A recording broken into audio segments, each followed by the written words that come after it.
ఇవాళ పవన్ కళ్యాణ్ గారి స్థాయి ఏంటండి? International, national. ప్రధానమంత్రి గారు కూడా ఇవాళ పవన్ కళ్యాణ్ గారు రాష్ట్రం నుంచి కేంద్రం వరకు కనిపిస్తున్నాడు, వినిపిస్తున్నాడు, ఆయన చేసే పనులన్నింటికీ సాధిస్తున్నాడు. బట్ గతంలో ఆడబిడ్డల్ని జనసేన పార్టీ ఎందుకు పక్కన పెట్టింది అని ఎన్నికల ముందు కూడా మీ పార్టీ వాళ్ళు మీ మీద దాడి కూడా జరిగింది. ఆ టైంలో దాడి జరిగింది, హాస్పిటల్కి అయ్యారు. చాలా కళ్యాణ్ గారి దృష్టిలో ప్రయారిటీ ఎక్కువ తీసుకుంటున్నాను. జనసేన పార్టీ అయినోళ్ళ కాకుల్లో కానంలో కంచాల్లో పెడుతుంది. కారణం ఏంటంటారు? జనసేన పార్టీలో పెన్మ్యాన్గా ఉన్నటువంటి వ్యక్తికి ఈ రోజున ఎమ్మెల్సీ ఇచ్చారు. వాయిస్ వినిపించిన రాయపాటి నాకు ఎందుకు ప్రాధాన్యత ఇవ్వట్లేదు? పార్టీ అధిష్టానాలు తీసుకునే నిర్ణయాలు ఎప్పుడూ కూడా 2019 ఎన్నికల తర్వాత గెలిచిన తర్వాత ఎస్సీ, బీసీ, ఎస్టీలు కూడా 9 మంది పదవులు ఇచ్చారు కదా. ఏమి ఇచ్చారండి? డిప్యూటీ సీఎం పదవి ఇచ్చారు. ఏం చేసుకోనండి? అంటే ఇప్పుడు పవన్ కళ్యాణ్ అదే పరిస్థితి. జనసేన పార్టీ వారసత్వ రాజకీయాలకు వ్యతిరేకంగా ఉన్నటువంటి పవన్ కళ్యాణ్ గారు ఈ రోజున తన అన్న నాగబాబు గారిని ఏ రకంగా వారసత్వ రాజకీయాలు ఎలా ప్రోత్సహిస్తున్నారు? నాగబాబు గారు పవన్ కళ్యాణ్ గారికి రాజకీయ వారసుడు అండి? కుటుంబ సభ్యులు కదండి ఇద్దరు. గత కాలంలో 5 ఏళ్ల కాలంలో శ్రీడి మీ మీద ఒక సంచలన ఆరోపణ చేశారు. 3 పెళ్లి చేసి 3 భర్తల నుంచి 3 భరణాలు ఇచ్చి నాకు విడాకులు ఇప్పించండి. నేను రేషన్ బియ్యం మాఫియాని కుటుంబ ప్రభుత్వం కానీ పవన్ కళ్యాణ్ గారిని అరికడతారంటారా ఇదే మాఫియాని? ఫస్ట్ అడావుడి అంటే వాళ్ళ లీడర్ ఎవడైతే ఉన్నారో జగన్మోహన్ రెడ్డి పేరు నాని ఏమి ఎరగం శుద్ధపోస అయితే ₹1 డీడీ తీసి అప్పటికప్పుడు వాళ్ళ లాయర్ ద్వారా కలెక్టర్ గారికి ఎందుకు పంపించారు? రేషన్ మాఫియాని టచ్ చేసినప్పుడు ఒక తేనె తుట్టును కొడితే ఈగలన్నీ లేచినట్లుగా సూపర్ 6 పేరుతో జనాలను మోసం చేసి అధికారంగా వచ్చారు. ఈ రోజున ప్రజలు చాలా ఇబ్బంది పడతారని చెప్పి ప్రతిపక్షం ఆరోపిస్తుంది. ఏం చెప్తారు? ప్రతిపక్షం కూడా కాదు, మీరు పెద్ద పెద్ద మాటలు వాడద్దు. వాళ్ళకి నా గురించి బూతు బొమ్మలు వేశారు సార్ వాళ్ళు. ఇప్పుడు మీరు నాకే వచ్చి చెప్తున్నారు వాళ్ళు పెద్ద దేశోద్ధారకులు అని చెప్పేసి. వరా రవీందర్ రెడ్డి అనేవాడు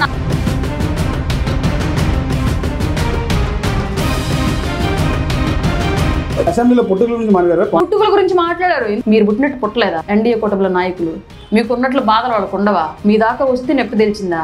అందుకే రాజకీయం దిశ యాప్ల ద్వారా మహిళలను రక్షించి చెప్తారు. గత ప్రభుత్వం చెప్పిన మాట అది. తాడేపల్లి ప్యాలెస్ కోతబెట్టి దూరంలో ఒక మహిళను రేప్ చేసి చంపితేనే దానికే వర్తించలేదు. మరి ఫైనల్ చెప్పండి, రేపు జనవరి 23 నుంచి జగన్మోహన్ రెడ్డి జనాల్లోకి వస్తానని చెప్తున్నారు. ఆయన బయటికి రావాలంటే శవం ఉండాలి. అలారం మోగినట్టుగా శవం గొంతు మోగితే తప్పితే ఆయన రాదు. అది సిచ్యువేషన్. మరి జనవరి పవర్ లేని పదవి ఏ కులానికి ఉన్నా ఏ వ్యక్తికి ఉన్నా 4 గీసుకోవడానికి తప్ప దేనికి పనికిరాదు.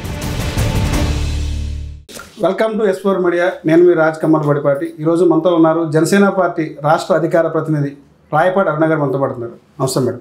నమస్తే అండి. మేడం ఎలా ఉన్నారు? బాగున్నానండి, చాలా బాగున్నాను.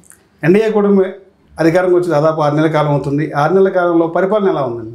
ప్రజారంజకంగా ఉంది. ప్రజలు ఏమి ఆశించైతే కూటమిని అధికారంలోకి తీసుకొచ్చారో దాని దిశగానే ప్రతి అడుగు కూడా ముందుకు సాగుతారు. సూపర్ 6 పేరుతో జనాలను మోసం చేసి అధికారంగా వచ్చారు. ఈ రోజున ప్రజలు చాలా ఇబ్బంది పడతారని చెప్పి ప్రతిపక్షం ఆరోపిస్తుంది. ఏం చెప్తారు దాని గురించి? ప్రతిపక్షం ఇబ్బంది పడుతుంది, ప్రజలు కాదు. ఇక్కడ ప్రతిపక్షం కూడా కాదు, మీరు పెద్ద పెద్ద మాటలు వాడద్దు. వాళ్ళకి విపక్షం ప్రజలే ఇవ్వలేదు కాబట్టి ప్రతిపక్షం అనేటువంటి హోదా మేము విపక్షంగానే వాళ్ళని పరిగణిస్తాము. ఆ విపక్షం వేళ ఇబ్బంది పడుతున్న మాట వాస్తవం. ఎందుకంటే ఇంక జీవితంలో అధికారంలోకి రాలేము అన్నటువంటి బాధ వాళ్ళకి కూటమి చేస్తున్నటువంటి పరిపాలన చూస్తే కలుగుతుంది. కాబట్టి ఇట్లాంటి విషపు రాతలు, విషపు మాటలు మాట్లాడడం సర్వసాధారణం. వైసీపీ నుంచి ఇట్లాంటివి ఎక్స్పెక్ట్ చేయగలం, ఇంతకు మించి మంచి ఏమి ఎక్స్పెక్ట్ చేయలేము. ఇక సూపర్ 6 విషయానికి వస్తే ఆల్రెడీ సూపర్ 6లో ఇచ్చినటువంటి విషయాలు ఏ అయితే అంశాలు ఇచ్చారో వాటిలో ఆల్రెడీ పెన్షన్ అనేది వచ్చినటువంటి నెలలోనే ఇవ్వడం జరిగిపోయింది. పెండింగ్ డబ్బులతో సహా క్లియర్గా ఇచ్చారు. ప్రభుత్వానికి అప్పటికప్పుడు ఇవ్వడం భారం అయినప్పటికీ కూడా.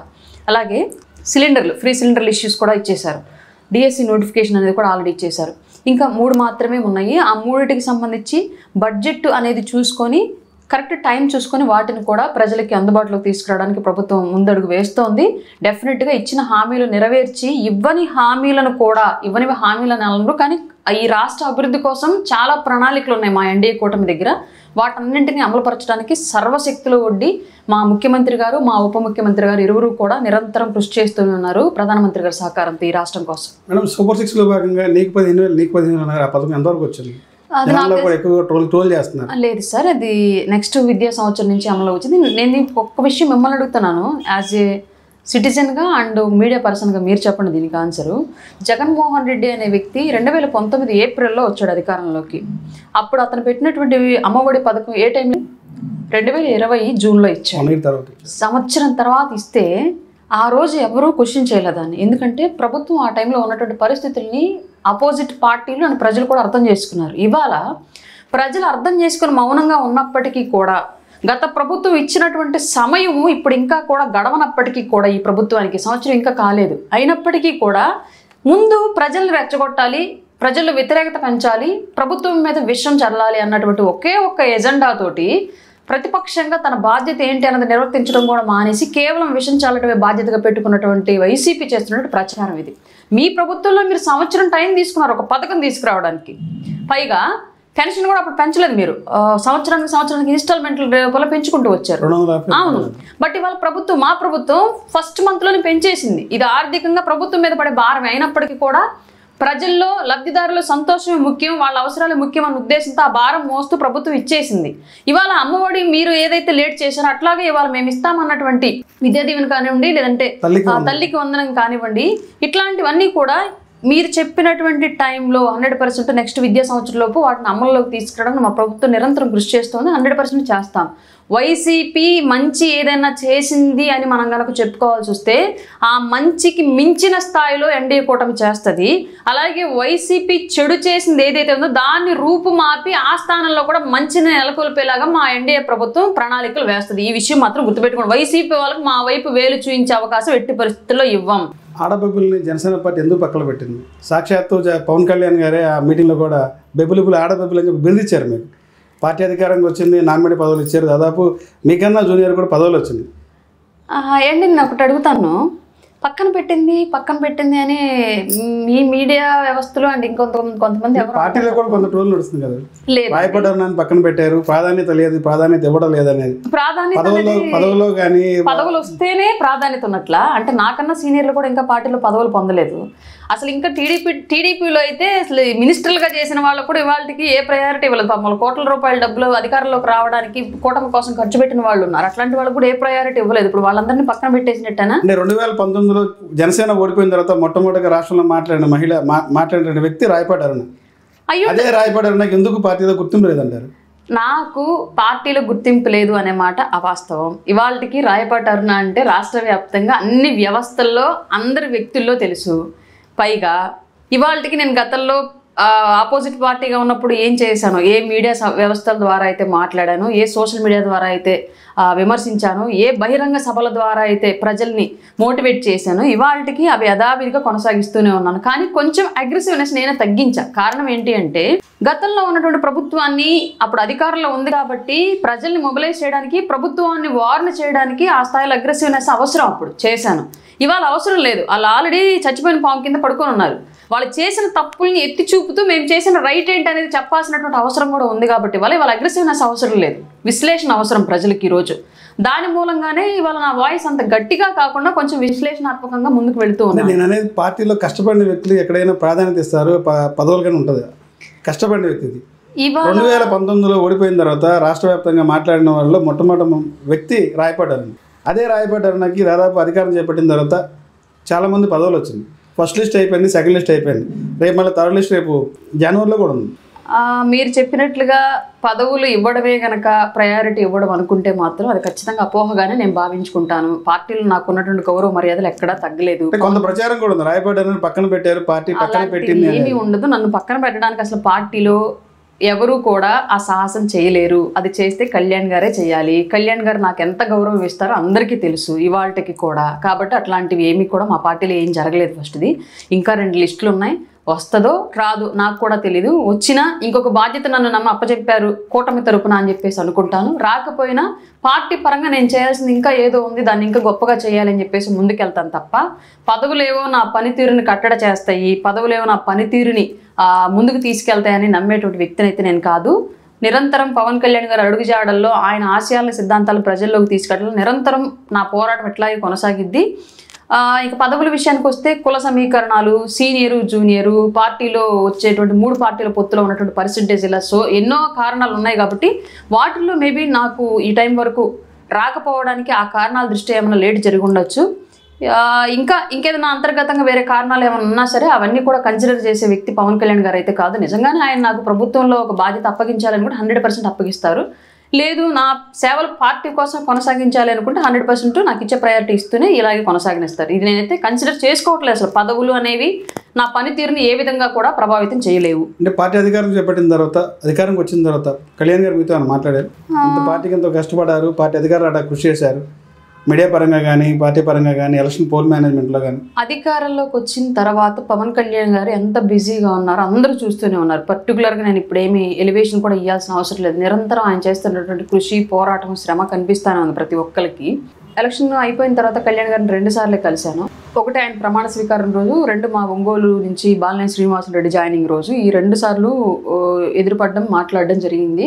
ఆ టైంలో అప్పుడున్నటువంటి ఆ స్పేస్లో మేము వ్యక్తిగతంగా నా పదవుల గురించో ఇంకొక విషయాల గురించి ఆయన నాతో మాట్లాడేటువంటి అవకాశం రాలేదు. మాట్లాడనంత మాత్రాన ఆయన దృష్టిలో నేను కలిశానండి.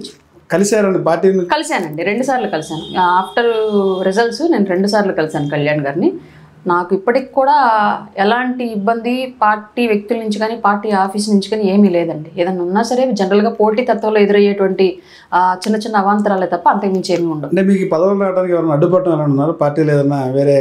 లేదండి, అట్లాంటివి ఏమీ నేను ఊహించను. అట్లాంటివి ఏమైనా ఉంటే అని కూడా నేను అనుకోవట్లేదు. ఎన్నికల ముందు కూడా మీ పార్టీ వాళ్ళు మీ మీద దాడి కూడా జరిగింది. ఆ టైంలో దాడి జరిగింది, హాస్పిటల్కి అయ్యారు. చాలా అవి సహజంగా ఏ రంగంలో అయినా ఏ పార్టీలో అయినా జనరల్ గా ఒకళ్ళు ఎదుగుతూ ఉంటే అసూయ, ద్వేషాలు, ఇదే అసూయ అంతే. అంతకుమించి ఇంకేమీ లేదు. వాళ్ళకి నాకేమైనా పొలం కడతాగదలా, ఇంటి హద్దులు కడతాగదలా ఏముండో. ఒకే పార్టీలో పనిచేస్తున్నాము, బట్ వెనకాల వచ్చి ఏదో ఎదుగుతున్నాను, కళ్యాణ్ గారి దృష్టిలో ప్రయారిటీ ఎక్కువ తీసుకుంటున్నాను అన్నటువంటి ఒక చిన్నపాటి అసూయ ద్వేషాలలోనే చేసినటువంటి దాడి అది. అందులో భాగంగానే నా వల్ల పాపం మిగతా వాళ్ళు కూడా దెబ్బలు తిన్నారు, నన్ను ప్రొటెక్ట్ చేయబోయి. అది నాకు బాధించే విషయము. కానీ అది కరెక్ట్గా ఎలక్షన్ టైంలో అవ్వడం మూలంగా నేను దాన్ని పార్టీకి కూడా ఏ విధంగానూ పార్టీకి బడ్డన్గా మారడానికి ఇష్టపడక అది నా వ్యక్తిగతమే నా భుజాల మీద వేసుకున్నాను. వాళ్ళకి అది లీగల్గా కేసు కొనసాగుతుంది. జనసేన పార్టీ అయినోళ్ళ కాకుల్లో కానంలో కంచాల్లో పెడుతుంది. కారణం ఏంటంటారు? బాలినేని శ్రీనివాస్ కానీ సామ్యం ఉదయభాను కానీ మొన్నటి వరకు 5 ఏళ్ల పాటు పదవి అనుభవించి పార్టీ పోయిన తర్వాత జనసేనకు వచ్చిన తర్వాత వాళ్ళకి అందరం ఇస్తారనేది ఒక ప్రచారం ఉంది జనసేనలో కూడా. సామ్యం ఉదయభాను చూస్తే జిల్లా అధ్యక్ష పదవి ఇచ్చారు, ఉదయభాను గారికి జిల్లా అధ్యక్ష పదవులు ఇచ్చారు, బట్ వాసు గారికి ఇంకా ఏమీ బాధ్యతలు అప్పగించలేదు. అంటే కొంత రూమర్ కూడా నడుస్తుంది. వాస్తవం ఎంత అనేది భగవంతుడు తెలియక త్వరలో జయమంగళం రాజీనామా, వైసీపీ నుంచి జయమంగళం రాజీనామా చేశారు కనుక అదే ఎమ్మెల్సీ సీటు బాలినేనికి ఇస్తున్నారనేది ఇవ్వాలి అని నేను కూడా కోరుకుంటున్నానండి. ఎమ్మెల్సీయే కాదు, జిల్లా అధ్యక్ష బాధ్యతలు కూడా జనసేన పార్టీ ప్రకాశం జిల్లా అధ్యక్ష బాధ్యతలు కూడా వాసు గారికి ఇస్తే పార్టీ జిల్లాలో ఊపందుకుండిద్ది అని చెప్పేసి నేనైతే ఈగర్గా వెయిట్ చేస్తున్నాను. ఎందుకంటే ఏ పార్టీని నడపాలి అన్నా ఆశయాలు, శ్రమ, కష్టం ఎంత అవసరమో దాంతోపాటు అనుభవం, ఆర్థిక బలం కూడా అంతే అవసరం. బాలినేని శ్రీనివాసరెడ్డి గారి దగ్గర అనుభవము అలాగే ఆర్థిక బలము కూడా ఉంది.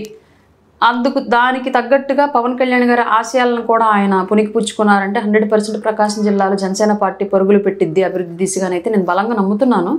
తొందరలో జరగాలని కూడా కోరుకుంటున్నాను డెఫినెట్గా. మరి గత 5 ఏళ్లలో మీ పార్టీ వాళ్ళ మీద అక్రమ కేసులు బాగా ఇబ్బంది పెట్టారని చెప్పి కూడా బాహాటంగా టీడీపీ జనసేన కూడా ఆరోపించింది ఆయన వచ్చే ముందు కూడా. యాక్చువల్గా మర్చిపోతారంటారా? లేదండి, ఇప్పుడు నేను ఒక విషయం చెప్తాను.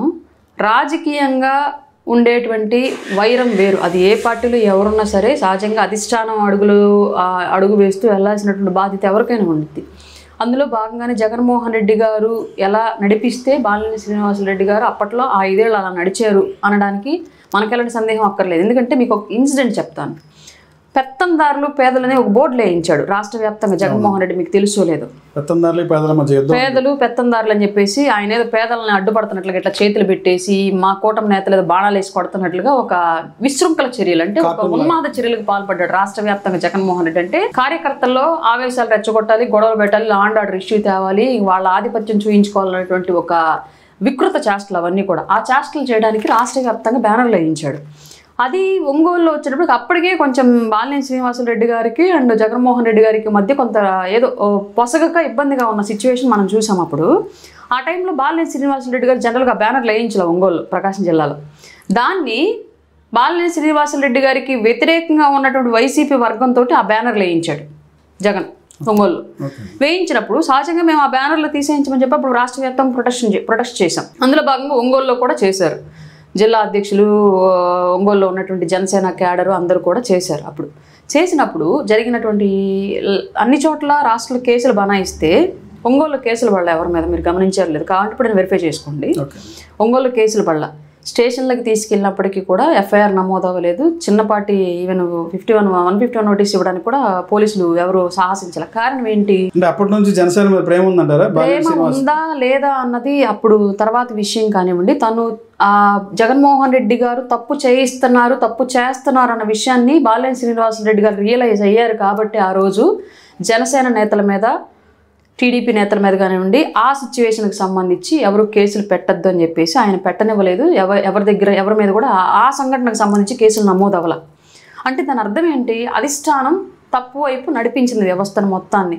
ఇష్టపడ్డ వాళ్ళు అదే దారిలో నడిచారు, ఇష్టం లేని వాళ్ళు విభేదించి పక్కదారి వెతుక్కున్నారు. అందులో భాగంగానే ఈయన ఎలక్షన్లకు ముందే వస్తారని మేమందరం ఎదురు చూశాను. యాక్చువల్గా వచ్చింటే బాగుండేది ఇంకా, బట్ అనుకోకుండా అది జగన్మోహన్ రెడ్డి గారి యొక్క మాటల్లో ఈయన కూడా పడిపోవడం మూలంగా ఇట్లాంటి ఇబ్బందికరమైన పరిస్థితి ఎదురైంది. ఇంకోటి ఏంటంటే జిల్లా పార్టీలు ఉంటారంటారు బాలినేని నెక్స్ట్ అధికారం మళ్ళీ 2029 ఎన్నికల నాటికి జనసేన కొనసాగుతారంటారు. కూటమి అనేది 2029 కూడా కొనసాగిద్ది. ఫస్ట్ అంటే బాలినేని కూటమిలోనే కొనసాగుతాడని 100% దామచర్లు కూడా ఎమ్మెల్యే కూడా వ్యతిరేకిస్తున్నారు. వదిలే పరిస్థితి లేదు, పార్టీ మాన్యత మాత్రాన వదిలే పరిస్థితి లేదని చెప్తారు, బాహాటంగా చెప్తున్నారు. పర్వాలేదు, ఇప్పుడు నేను ఒకటి చెప్తాను సార్. తప్పు ఎవరు చేసినా సరే, ఈవెన్ మా పార్టీ అధ్యక్షుల వారి నిర్ణయాలు, ఆశయాలు ఎలా ఉంటాయంటే, మా పార్టీ అధ్యక్షుల వారే తప్పు చేసినా సరే శిక్షించబడాల్సిందే అని బలంగా కోరుకునేటువంటి వ్యక్తి పవన్ కళ్యాణ్ గారు. లా అండ్ ఆర్డర్ అనేది అంత స్ట్రిక్ట్గా ఉండాలని కోరుకునే వ్యక్తి పవన్ కళ్యాణ్ గారు. అట్లాంటప్పుడు నిజంగానే బాలినేని శ్రీనివాసరెడ్డి గారు కనుక తప్పు చేస్తే చట్టానికి ఎవరు అతీతులు కాదు. ఆయన ఆ శిక్షణ అనుభవించడానికి మేము కూడా ఖచ్చితంగా చట్టం తన పని తను చేయాలని కోరుకుంటాం తప్ప, మా పార్టీలో ఉన్నారు కాబట్టి తప్పు చేసినా సరే ఆయన ఎస్కేప్ అవ్వాలి అని చెప్పేసి మేము కోరుకోము. నిజంగా అట్లాంటివి ఏమైనా ఉంటే చట్ట ప్రకారం ఎలా అయితే ఆయన మీద యాక్షన్ తీసుకుంటే అలా తీసుకోవడానికి దానికి ఎప్పుడు మేము కూడా సపోర్ట్గానే ఉంటాం. ఫస్ట్ ఇది. రెండోది, జనార్దన్ గారు అనేవాళ్ళు మేము మా కూటమిలో ఉన్నటువంటి 3 పార్టీల నేతలు, కార్యకర్తలు, ఓటర్లు అందరూ ఓట్లు వేయించి గెలిపించుకుంటే మా ఎమ్మెల్యే, మా ఒంగోలు ఎమ్మెల్యే బాలినేని శ్రీనివాసరెడ్డి గారు అనే వ్యక్తి మా పార్టీ డెవలప్మెంట్ కోసం, మా జిల్లాలో మా పార్టీ ఎదుగుదల కోసం మాకు ఒక పెద్దలకై కావాలన్న కారణంతో మా పార్టీకి, జనసేన పార్టీకి, ఎస్పెషల్లీ జనసేన పార్టీకి తీసుకొచ్చినటువంటి ఒక నేత. వీళ్ళిద్దరికీ క్లాష్ అనేది నాకు తెలిసి ఎక్కడ ఛాన్సే లేదు, రాదు. గతంలో జరిగినటువంటి పొలిటికల్ మీడియా వేదికగానే దామచర్లు మాట్లాడే సందర్భాలు ఉన్నాయి. గతంలో వాళ్ళు ఇబ్బంది పడున్నారు కాబట్టి కొన్ని సందర్భాల్లో రాజకీయంగా ఇప్పుడు ఒక చేతితో సౌండ్ మీరు చేయండి చూద్దాం, రాదు. రెండో చేయి జత అయితేనే సౌండ్ వస్తుంది. సో ఒక సమస్య అక్కడ జరిగింది అంటే ఇరు వర్గాల నుంచి ఎంతో కొంత దాంట్లో ప్రాతినిధ్యం ఉంటేనే ఆ సమస్య అక్కడ వచ్చింది. దాన్ని సరిచేయాల్సిన బాధ్యత అధిష్టానాలు తీసుకుంటే, కింది స్థాయిలో నాయకులు, వ్యక్తులు వాళ్ళ వ్యక్తిగత అభిప్రాయాలను వ్యవస్థ మీద లేదా మొత్తం పార్టీ మీద లేదా మొత్తం కూటమి మీద రుద్దాలి అంటే అది అయ్యే పని కదా. ఇప్పుడు నాకు నచ్చదు అనుకోండి, సపోజ్ ఏదైనా ఒక విషయం నాకు నచ్చదు, ఇష్టం లేదు, నేను ఒప్పుకోను అంటే నువ్వే పక్కకు బాగుంటారు ఈజీగా. సింపుల్ మ్యాటర్ అది. ఇప్పుడు వాళ్ళకి వ్యవస్థ బిల్డ్ అవ్వడం అవసరం, కానీ ఒక వ్యక్తి కోసం వ్యవస్థను ఆపుకోలేరు కదండి. సో ఎవరిమైనా సరే పార్టీ యొక్క నిర్ణయాలకు కట్టుబడి పనిచేయడం మనందరి బాధ్యత. అందులో భాగంగానే మేమందరం మా పార్టీ అధిష్టానం ఏ నిర్ణయం తీసుకుని దానికోసం పనిచేయడానికి సిద్ధంగా ఉన్నాం. అందులో భాగంగానే కూటమిలో ఉన్నటువంటి 3 పార్టీ నేతలు కూడా అదే మార్గంలో వెళతారు కూడా. చిన్నపాటి పొరపొచ్చాలు, మీడియా ముందు మాట్లాడేటువంటి నెగిటివ్ టాక్స్ అది జస్ట్ ఆ క్షణానికి కలిగేటువంటి ఆవేశం వల్ల వచ్చే మాటలే తప్ప దాంట్లో ఇంక వెనకాల పెద్ద ప్రణాళికలు ఏమి ఉండవు ఎవరికైనా సరే. మంచినీళ్ళు దొరకని ప్రాంతాల్లో కూడా ఈరోజు మద్యం దొరుకుతుంది. అంటే రాష్ట్ర ప్రజలు తాగుబోతులు చేయడానికే కూటమి ఈ నిర్ణయం తీసుకుందంటారు. ఇది మీరు యాక్చువల్గా ఏజెన్సీ ప్రాంతాలు చూస్తే త్రాగునీరు లేని ప్రాంతాలు కూడా ఉన్నాయి, కానీ ఆ ప్రాంతాల్లో మద్యం షాపులు అయితే ఉన్నాయి. అదే క్వశ్చన్ నేను మిమ్మల్ని అడుగుతున్నాను. తాగునీటికి సంబంధించి ఏ రోజు అడుగు బయట పెట్టినటువంటి వ్యవస్థ మద్యం కోసం ఎందుకు అన్ని అడుగులు ముందుకేసి తాగడానికి ఉన్న ఇంట్లో సామాన్లంతా తగలేసుకుంటుంది? పౌరుడు మారాలి ఫస్ట్. పౌరుడు మారి ఉచితాల పేరుతోటి ఈ మత్తులో జోగడం అలవాటు మానేసుకుంటే ఖచ్చితంగా ఈ మద్యం అనే మహమ్మారిని ఎక్కడి నుంచైనా తరిమేయచ్చు. కానీ వాళ్ళ వ్యవస్థలో వ్యక్తిలో ఉన్నటువంటి మనస్సులో మార్పు రావట్లా. వ్యవస్థలో మార్పు రావాలి అంటే నాలో మార్పు లేనిది నాకు ఎదురున్నటువంటి వ్యవస్థ నా కోసం ఎందుకు మారుతుంది? ఈ విషయం రాష్ట్ర ముఖ్యమంత్రి చంద్రబాబు నాయుడు కూటమిలో మెయిన్ నాయకుడు చెప్పాడు 99 రూపాయలకి క్వార్టర్ మద్యం ఇస్తాము, క్వాలిటీ మద్యం ఇస్తాము తమ్ముళ్ళు అని చెప్పి పదే ఎన్నికల ముందు అదొక స్లోగన్ కూడా ఉపయోగపడింది. క్వాలిటీ మద్యం ఇస్తాము, మా తమ్ముళ్ళు అన్నదమ్ములకి కష్టపడిన వాళ్ళకి రిలాక్స్ కోసం 99 రూపాయలకే క్వార్టర్ ఇస్తామన్నారు. సేమ్ అదే బ్రాండ్లు ఇవాళ కేరళలో 86 రూపాయలకి కేరళలో దొరుకుతుంది. జగన్ ఇచ్చిన బ్రాండ్లే ఈ రోజున కూటమి ప్రభుత్వం కూడా ఇస్తుంది. లేదండి, జగన్ ఇచ్చిన ముందుకి దానికి తేడా ఏముందంటారు? మద్యం గురించి నాకు అంతగా ఈ బ్రాండ్లు ఈ ఇందులో ఏమేమి ఉంటాయి పబ్లిక్ నా దృష్టికి వచ్చిన ఒక విషయం చెప్తాను నేను. ఒకటి, క్వాలిటీ అనేది డబ్బులు పెట్టకుండా రాదు. ఫస్ట్ విషయం, ఇప్పుడున్నటువంటి వైన్ షాప్ లేదంటారు కదా, వాటిని 100% గత ప్రభుత్వంలో ఉన్నటువంటి చీప్ లిక్కర్ ఎక్కువ డబ్బులకి అమ్మే పరిస్థితి లేదు. ఇవాళ బిఫోర్ వైసీపీ గవర్నమెంట్కి ముందు ఏదైతే క్వాలిటీ మద్యం తాగామేమని చెప్పేసి అప్పుడు ఆంధ్ర రాష్ట్ర ప్రజలు చెప్పారు, ఇవాళ అవే బ్రాండ్లు, మంచి బ్రాండ్లే వైన్ షాపుల్లో దొరుకుతాయి అన్నది నేను విన్న విషయం. అలాగే 99 రూపీస్కి క్వాలిటీ తక్కువ మంది అమ్ముతున్నారు అని చెప్పేసి ఏదో మాట అన్నారు. క్వాలిటీ మద్యం ఇస్తా అన్నారు చంద్రబాబు గారు. 99 రూపీస్ 99 రూపాయలకే క్వాలిటీ క్వార్టర్ మద్యం ఇస్తా అన్నారు. క్వార్టర్ అంటే నాకు తెలియదు అంటే మీకు తెలియదు లేడీ కదా. జనరల్ గా ఎన్నికల ముందు చంద్రబాబు క్వాలిటీ మద్యం వేరు, 99 రూపీస్ ఇచ్చే క్వార్టర్ వేరు. అంటే 99 రూపీస్ ఏదో షార్ట్ అనే పేరుతోటి కొంచెం అంటే తక్కువ రేట్ లో క్వార్టర్ మందు అనేది 99 రూపాయలకి ఇస్తాం అనేది బాబు గారు ఆ రోజు చేసినటువంటి ప్రకటన. అది మ్యానుఫాక్చర్ లో కూడా ఉందండి. 99 రూపాయలకి అనేది సేమ్ అదే మందు పక్క రాష్ట్రం కేరళలో 84 రూపాయలకి అమ్ముతున్నారు. జగన్ మందుకి ఇప్పుడు మీరు కూటమి ప్రభుత్వం ఇచ్చే మందుకి పెద్ద తేడా ఏం లేదు. ఇక్కడ రెండండి, అన్ని బ్రాండ్లు ఇప్పుడు గత ప్రభుత్వంలో అన్ని బ్రాండ్లు వరస్ట్ బ్రాండ్లు దొరికాయి, డబ్బులు మాత్రం ఎక్కువ తీసుకున్నారు. ఇవాళ అలాంటి సిచ్యువేషనే ఉందా? అన్ని బ్రాండ్లు అట్లాంటి చీప్ క్వాలిటీ ఉన్నాయా? ఫస్ట్ ఇది ఒకటి మనం మెన్షన్ చేసుకోవాలి. ఇంకొకటి, 99 రూపాయలకే మద్యం అడుగుతున్నారు, క్వాలిటీ ఇవ్వలేదని చెప్పేసి మాట్లాడుతున్నారు. ఇది ఎంతవరకు పాజిబుల్ అయ్యిద్ది అన్నది ఫస్ట్ మనం ఆలోచించాలి. 99 రూపాయలకి క్వాలిటీతో ఇవ్వడం సాధ్యమయ్యే విషయమేనా మొదటిది?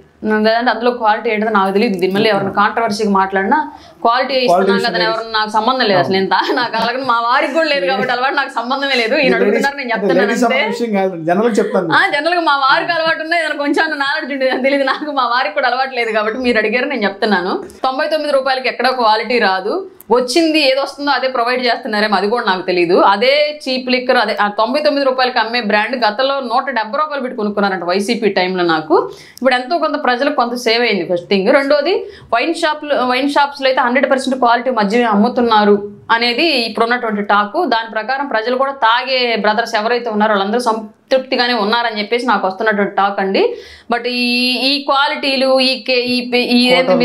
క్వార్టరా వీటన్నిటికి సంబంధించి అంత కూలంకుషంగా మాట్లాడేటువంటి నాలెడ్జ్ నా దగ్గర లేదు కాబట్టి నాకు తెలిసినంత నేను చెప్తాను. జగన్ బూతులు తిట్టినటువంటి ఎవరైతే మందు బాబులు ఉన్నారో ఇవాళ అదే మందు బాబులు కూటమి ప్రభుత్వమే మాట్లాడుతున్నారు. లేదండి, ఇది నేను ఇది అబద్ధం, పర్టికులర్గా అబద్ధం. ఎందుకంటే ఇది మా చుట్టూ ఉండేది అంతా వాళ్ళే ఉంటారు. మేము by birth BC and present SC కాబట్టి నా చుట్టుపక్కల ఉండే ఆల్మోస్ట్ 100కి 70 మంది కొంచెం అలవాటు ఉన్న వాళ్ళే ఉంటారు మా చుట్టుపక్కలంతా. వాళ్ళు చెప్తున్న మాట ఏంటంటే క్లియర్గా ఈ 99 రూపీస్ ఏదో కొంచెం తక్కువ క్వాలిటీ ఉంది అన్నది నేను విన్నాను. కానీ మిగతా మద్యం షాపుల్లో మిగతా బ్రాండ్స్ ఏవైతే ఉన్నాయి, కొంచెం ఎక్కువ రేటు పెట్టి కొనుక్కునే బ్రాండ్స్ ఏవైతే ఉన్నాయో అవైతే 100% క్వాలిటీ అమ్ముతున్నారని చెప్పేసి నేను విన్నానండి. ఇది మాత్రం మీరు అన్నది నేను ఏకీభవించను. ఫస్ట్ రెండోది ఏంటంటే ఇవాళ ఏదో పేర్లు ఉన్నాయి బ్రాండ్, కింగ్ ఫిషర్ ఏదో అంటారు, అది ఏదో అది వైసీపీ టైంలో కొన్నదానికి ఇప్పుడు కొంటున్న దానికి మధ్య క్వాలిటీ మధ్య ఏదైతే ఉందో వైసీపీ టైంలో కొన్నదానికి ఇప్పుడు కొంటున్న దానికి మధ్య 100-150 రూపాయలు ప్రతి ఒక్కరికి సేవ్ అవుతున్నాయి అన్నమాట కూడా నేను వింటున్నానండి. క్వాలిటీ మద్యం ఇస్తున్నారు. ఎట్ ఏ టైము గత ప్రభుత్వంతో కంపేర్ చేస్తే కొంత చౌకకే దొరుకుతుంది ఇప్పుడు ఈ ప్రభుత్వంలో అనేది మాత్రం నేను వింటున్నాను. ఇందాక మీరు అన్నారు మంచినీళ్ళు దొరకని చోట మద్యం దొరుకుతుంది అని చెప్పేసి. ఇవాళ మంచినీళ్ళ వ్యవస్థ ఆల్రెడీ మా పంచాయతీరాజ్ శాఖ మంత్రివర్యులు నీటి సరఫరా శాఖ మంత్రివర్యులుగా ఉన్నట్టు మా పవన్ కళ్యాణ్ గారు ఆల్రెడీ ఏజెన్సీ ప్రాంతాలకు కూడా వాటరు రోడ్లు అనేవి 100% తీసుకెళ్తూ ఉన్నారు. ఇంకా మద్యం విషయానికి వస్తే ఒక వైన్ షాప్కి ఇన్ని బెల్ట్ షాపులు ఇన్ని ఇవ్వచ్చు పర్మిషన్ అని చెప్పేసి ఉండిద్ది. వాళ్ళు బిజినెస్ ఎక్కడ చేసుకోవాలంటే అది ప్రైవేట్ వ్యక్తుల చేతుల్లో నడుపుతున్నది కాబట్టి పక్క బెల్ షాపులు రద్దు చేస్తాం చంద్రబాబు గారు చెప్తున్నారు. కానీ వైన్ షాపులు ఆధ్వర్యంలో బెల్ షాపులు నడుస్తూనే ఉన్నాయి. సాక్షాత్తు ఇదే బెల్ షాపుల మీద నిన్న తిరువురు ఎమ్మెల్యే కొలుకుపూడి శ్రీనివాస్ కూడా రైట్ చేయడం జరిగింది. అవునండి, అంటే నా హయాంలో నా పరిధిలో నేను ఒప్పుకోను, బెల్ట్ షాపులు నేను ఒప్పుకోని చెప్పి ఆయన కూడా స్వయంగా ఆయన రంగంలో దిగారు. అది గవర్నమెంట్ అనుమతితో జరుగుతున్నాయా లేదంటే ఈ వైన్ షాప్స్ తీసుకున్న వాళ్ళ బిజినెస్ కోసం సపరేట్గా నడుపుతున్నారా అన్నది నాకు కూడా అంత అవగాహన లేదు దానికి సంబంధించి. కానీ బిజినెస్ చేసుకునే వాళ్ళు, ప్రభుత్వానికి లైసెన్స్ కోసం లక్షలు కట్టిన వాళ్ళు, అలాగే టెండర్ల పాడుకోవడానికి లక్షలు కట్టిన వాళ్ళు బిజినెస్ పరంగానే ఆలోచిస్తారు. వాళ్ళకి ఇంకా ఇట్లాంటి ఎథిక్స్ ఇక్కడ ఉండాలి, ఇక్కడ ఉండకూడదు, ఇక్కడ వాటర్ లేవు, మనం మద్యం పెట్టొచ్చా పెట్టకూడదు, ఇట్లాంటి ఎథిక్స్ ఏమీ ఉండవు. ఎందుకంటే వాళ్ళు ప్యూర్లీ బిజినెస్ మైండ్ సెట్తోనే ఉంటారు. బట్ అది పరిధులు మించిపోకుండా కంట్రోల్ చేయాల్సినటువంటి బాధ్యత మాత్రం ప్రభుత్వం మీద ఉండిద్ది 100%. అట్లాంటివి ఏమన్నా ఇబ్బందికరమైనటువంటి పరిస్థితుల్లో మద్యం అమ్మకాలు జరుగుతున్నటువంటి సన్నివేశాలు ఏవైనా సరే మా ప్రభుత్వం దృష్టికి వస్తే 100% దాని మీద యాక్షన్ తీసుకుంటారు. గత ప్రభుత్వంలో అమ్మఒడి పథకం ఇచ్చారు, కానీ ఈ ప్రభుత్వం ఆ పథకాన్ని ఆపేశారు. అదే పథకం తరహాలో ఏమన్నా గవర్నమెంట్ కొత్తగా ప్రణాళిక ఏమైనా ఉందంటారా? ఆల్రెడీ మీరు ఇందాక తల్లికి వందనం పేరుతో చెప్పారు కదండి. లోకేష్ గారు రూట్ మ్యాప్ రెడీ అవుతున్నారు. ఇంకా రూట్ మ్యాప్ అనేది ఇంకెంతకాలం పడుతుంది అంటారు? 100% నాకు తెలిసి ఇంకొక 3 monthsలో కంప్లీట్గా సూపర్ 6లో ఉన్నటువంటి పథకాలన్నీ కూడా అమల్లోకి వచ్చే ఛాన్సెస్ ఉన్నాయి సార్. ఫండ్స్ షార్టేజ్ అనేది ఉండడం మూలంగా పెద్ద ఎత్తున, అలాగే రాష్ట్రంలో అమరావతి అనేది ఒకటి, పోలవరం అనేది ఒకటి, రైల్వే జోన్ అనేది ఒకటి, ఇవన్నీ కూడా పట్టాలు ఎక్కడం మూలంగా పనులన్నీ కూడా నిధులు కొన్ని చోట్ల సమీకరణ జాప్యం అయితే జరుగుతున్నట్టు కనిపిస్తూ ఉంది. ఇంకో 3 monthsలో కంప్లీట్గా సూపర్ 6లో ఉన్నటువంటి అన్ని పథకాలకి ఆమోదం పొంది ప్రజల్లోకి వస్తాయి అనేది మాకున్నటువంటి సమాచారం. జనసేన పార్టీలో పెన్మ్యాన్గా ఉన్నటువంటి వ్యక్తికి ఈ రోజున ఎమ్మెల్సీ ఇచ్చారు. వాయిస్ వినిపించిన రాయపాటి నాకు ఎందుకు ప్రాధాన్యత ఇవ్వట్లేదు? నాగబాబు గారు కానీ, పవన్ కళ్యాణ్ గారు కానీ పార్టీ మొదటి నుంచి ఉన్నారు. మీరు సార్ వాయిస్ వినిపించే వాళ్ళు నాలాంటి వాళ్ళు చాలా మంది ఉంటారు. బట్ కొంచెం ఉన్న వాళ్ళు ఎక్కువగా కొంచెం ప్రజల్లోకి ఎక్కువ వెళ్ళాను కాబట్టి నేను అంత పెద్దగా అందరికి కనిపిస్తూ రాయపాటి నాకు ఇస్తే బీసీ సమాజ వర్గానికి కానీ, ఎస్సీ సమాజ వర్గం కూడా సామాజిక న్యాయం చేసినట్టు కూడా ఉంటుంది, మహిళలు కూడా న్యాయం చేసినట్టు ఉంటుంది కదా చట్టసభల్లో. కానీ పార్టీ అధిష్టానాలు తీసుకునే నిర్ణయాలు ఎప్పుడూ కూడా 1 sidedగా ఉండవు సార్. అన్ని 360 degreesలో ఆలోచించి తీసుకునే నిర్ణయాలు ఉంటాయి. వాటికి సంబంధించి వయస్సు, అనుభవము, రాజకీయ బ్యాక్గ్రౌండు, ఆర్థిక పరిస్థితులు, కుల సమీకరణాలు, ఇలా అన్ని రకాలుగా కూడా ఆలోచనలు చేసి ఏ పదవి ఇవ్వడమైనా, ఎట్లాంటి బాధ్యతలు అప్పగించడమైనా ఏ పార్టీ అయినా చేసింది. దాంట్లో భాగంగా ఎవరికి ఇవ్వాలో వాళ్ళకి ఇస్తూ వస్తూ ఉన్నారు. ఇప్పటి వరకు జనసేన పార్టీ నుంచి పొందిన వాళ్ళందరూ కూడా అర్హులే. పార్టీ కోసం కష్టపడ్డ వాళ్ళు, ఎవరిని తక్కువ చేయడానికి లేదు. వీళ్ళకి ఏదో లాబింగ్గా ఇచ్చారే అని మేము ఎవరిని కూడా పాయింట్అవుట్ చేసే సిచ్యువేషన్ కూడా లేదు. అందరూ కష్టపడ్డ వాళ్ళే. భవిష్యత్తులో వచ్చే అవకాశం ఉందంటారు? తెలియదు సార్. మీరు ఎలాగ ఎదురు చూస్తూ ఉన్నారో మంత్రి పదవి వస్తుంది. అది నాకు చాలా హ్యాపీయెస్ట్ మూమెంట్ అండి. ఎందుకంటే నేను పార్టీలో ఎక్కువ క్లోజ్గా ఉండేటువంటి నాయకులు వ్యక్తి నాగబాబు గారు. నేను ఏదన్నా చెప్పాలి అంటే వెంటనే నేను చెప్పేసేయగలను. ఒకవేళ ఆ టైంకి అపాయింట్మెంట్ దొరకకపోతే వెంటనే డైరెక్ట్ ఫోన్ చేసి చెప్పేయగలను, అన్నయ్య ఇలా జరుగుతుంది, ఇలా ఉంది అని చెప్పేసి. అట్లాంటి వ్యక్తికి ఇవాళ మినిస్టర్ పదవి ఇస్తే నాకు చాలా హ్యాపీగా ఉంది. నాకే ఇచ్చారేమో అన్నంత హ్యాపీగా ఉంది. అంటే ఇంక నా వాయిస్ వినిపించడానికి గట్టిగా ఇంకొంచెం హోప్ దొరికింది అన్న ఫీల్ అయితే కలుగుతుంది. ఇంకోటి ఏంటి అంటే పార్టీలో కూడా ఇంకొక మంత్రి పదవి ఇవ్వాలి అన్న ప్రతిపాదన వచ్చినప్పుడు ఆయనకి మించిన ఎలిజిబుల్ క్యాండిడేట్ లేరు. మిగతా అంతా ఆయన తర్వాత వరుసే. ఆయనకు ముందు వరుసలో ఎవరు లేరు, ఆయనే ఫస్ట్. ఎందుకంటే పార్టీని స్థాపించిన దగ్గర నుంచి పార్టీని కనిపెట్టుకుని ఉన్నారు. కార్యకర్తలాగా పనిచేశారు ఆయన, నాయకుల్లాగా కాదు. ఆఫీస్కి పరిమితం అవ్వడము, లేదంటే ఏదో బ్యాక్ ఎండ్లో ఉండి నేను చేస్తానంటే కాకుండా ఆయన ప్రతి విషయంలో కూడా ఆయన యొక్క మార్పు చూపిస్తూ పవన్ కళ్యాణ్ గారికి ఒకవైపు మనోహర్ గారు ఎలా ఉన్నారో ఇంకొక వైపు నాగబాబు గారు అలా ఉండి పార్టీకి అండదండగా పవన్ కళ్యాణ్ గారికి 2 భుజాలుగా ముందుకు వెళ్ళిన వ్యక్తులు వీళ్ళు. కాబట్టి అందులో భాగంగానే నాగబాబు గారికి మంత్రి పదవి రావడం అనేది నిజంగానే హ్యాపీ. యాక్చువల్గా కేంద్ర మంత్రి పదవి వచ్చింది రాజ్యసభ ద్వారా అని చెప్పేసి ఆనందపడ్డాము. బట్ అది మిస్ అయింది, ఏ కారణాల వల్ల తెలియదు. ఇదైనా సరే కొంతలో కొంత మాకు సంతోషించే విషయమే. రేషన్ బియ్యం మాఫియాని కూటమి ప్రభుత్వం కానీ పవన్ కళ్యాణ్ గారిని అరికడతారంటారా? ఇలా మాఫియాని ఎప్పటి నుంచి ఉన్నటువంటి మాఫియా ఇది. కాకినాడ పోర్టుకి వెళ్ళారు, సీజ్ ద షిప్ అని చెప్పి కూడా కొంత ప్రచారం నడిచింది. ఏదో హడావుడి సినిమా షూట్ లాగా హడావుడి పవన్ కళ్యాణ్ హడావుడి చేశారు తప్ప దానివల్ల ఒరిగిందేం లేదనేది ప్రతిపక్షం చెప్పింది. లేదండి, సీజ్ ద షిప్ అనేది 100% కరెక్ట్గా ఆయన సీజ్ చేయడం జరిగింది. రెండవది రేషన్ మాఫియా అనేది చిన్న విషయం కాదు. మేము భయపడుతున్న విషయం కూడా అది. ఎందుకంటే దీంట్లో ఇన్వాల్వ్ అయి ఉన్న వాళ్ళు గ్రౌండ్లో చిన్న స్థాయి సర్పంచ్ స్థాయి దగ్గర నుంచి కేంద్రంలో పెద్ద పెద్ద బిజినెస్ టైకూన్స్ వరకు, ఇంటర్నేషనల్ ఎక్స్పోర్ట్కి సంబంధించిన మాఫియా వరకు కూడా ఇన్వాల్వ్ అయినటువంటి వ్యవస్థ ఇది. ఒక వ్యక్తి దగ్గర నుంచి ఒక 10 కేజీల బియ్యం ఎగ్గొట్టి అది మళ్ళీ అడగకుండా కంట్రోల్ చేయడానికి, కేసులు గట్రా పడితే కంట్రోల్ చేయడానికి ప్రతి పిఎస్ నుంచి, ప్రతి ఎంఆర్ఓ ఆఫీస్ నుంచి, ప్రతి విజిలెన్స్ ఇన్స్పెక్టర్ దగ్గర నుంచి అందరూ కూడా ఏదో ఒక విధంగా కోఆపరేట్ చేస్తూ నడుపుకుంటూ వచ్చినటువంటి మాఫియా వ్యవస్థ ఇది. ఇది ఎవరు రేపు పొద్దున మళ్ళీ దీని మీద సంబంధించి నాకు ఎవరైనా సరే కంప్లైంట్లు పెట్టి అమ్మ ఎట్లా అని అట్లా నాకేం ఫరక్ పడదు. క్లియర్లీ చంద్రశేఖర్ ఉన్నటువంటి కోపమే ఈ రోజున ఈ పీడిఎస్ దాని మీద హడావుడి చేస్తున్నారు తప్ప పవన్ కళ్యాణ్ ఇంకా రాష్ట్రంలో సమస్యలు లేవు అనేది ప్రధాన ఆరోపణ. అట్లా హడావిడి చేయాలి అనుకుంటే ఫస్ట్ వాళ్ళు అదే రకంగా ఈ రోజు పేరు నాని కూడా టార్గెట్ చేశారని చెప్తారు. వైసీపీ మంత్రులని ఎమ్మెల్యేని టార్గెట్ చేసి చేస్తారని చెప్తారు. నంబర్ 1 ఎవరి మీదో కోపం ఉంది వాళ్ళ వల్ల హడావిడి చేయాలనుకుంటే ఫస్ట్ హడావిడి ఏదని అంటే వాళ్ళ లీడర్ ఎవరైతే ఉన్నారో జగన్మోహన్ రెడ్డి అతని మీదే చేస్తాం, అతను లోపలేసే ప్రయత్నం చేస్తాం. ఆల్రెడీ 38 కేసులు బెయిల్ మీద తిరుగుతున్న ముద్దాయే కాబట్టి ఆ బెయిల్ క్యాన్సిల్ చేయించి లోపలేసే ప్రయత్నం చేస్తాం. కానీ మేము అలా చేయలేం, ఎందుకంటే మాకు ఎవరి మీద కోపంతో మేము పరిపాలన చేయం. ప్రజలకి క్లియర్గా ట్రాన్స్పరెన్సీ ఉన్నటువంటి పాలన అందిస్తామని హామీ ఇచ్చాం కాబట్టి కూటమిలో ఉన్నటువంటి నాయకులుగా దానికోసం ముందడుగేస్తున్నాం. అందులో భాగంగానే రేషన్ మాఫియాని టచ్ చేశాము. రేషన్ మాఫియాని టచ్ చేసినప్పుడు ఒక తేనె తుట్టును కొడితే ఈగలన్నీ లేచినట్లుగా అందులో ఇన్వాల్వ్ అయి ఉన్నటువంటి నాయకులు మాఫియా వ్యక్తులంతా కూడా భయపడిపోతున్నారు. దాంట్లో ద్వారంపూడి చంద్రశేఖర్ రెడ్డి ఉన్నాడు, అది మా తప్పు కాదు ఫస్ట్ది. రెండోది పేరుని నాని ఏమి ఎరగని శుద్ధపోస అయితే ₹1 కోటి డీడీ తీసి అప్పటికప్పుడు వాళ్ళ లాయర్ ద్వారా కలెక్టర్ గారికి ఎందుకు పంపించారు? ఇన్ని రోజులు ఎందుకు కట్టలేదు? ఇప్పుడు మాత్రం ఎందుకు కడుతున్నారు? ₹1 కోటి ఎందుకు కట్టాల్సిన అవసరం వచ్చింది?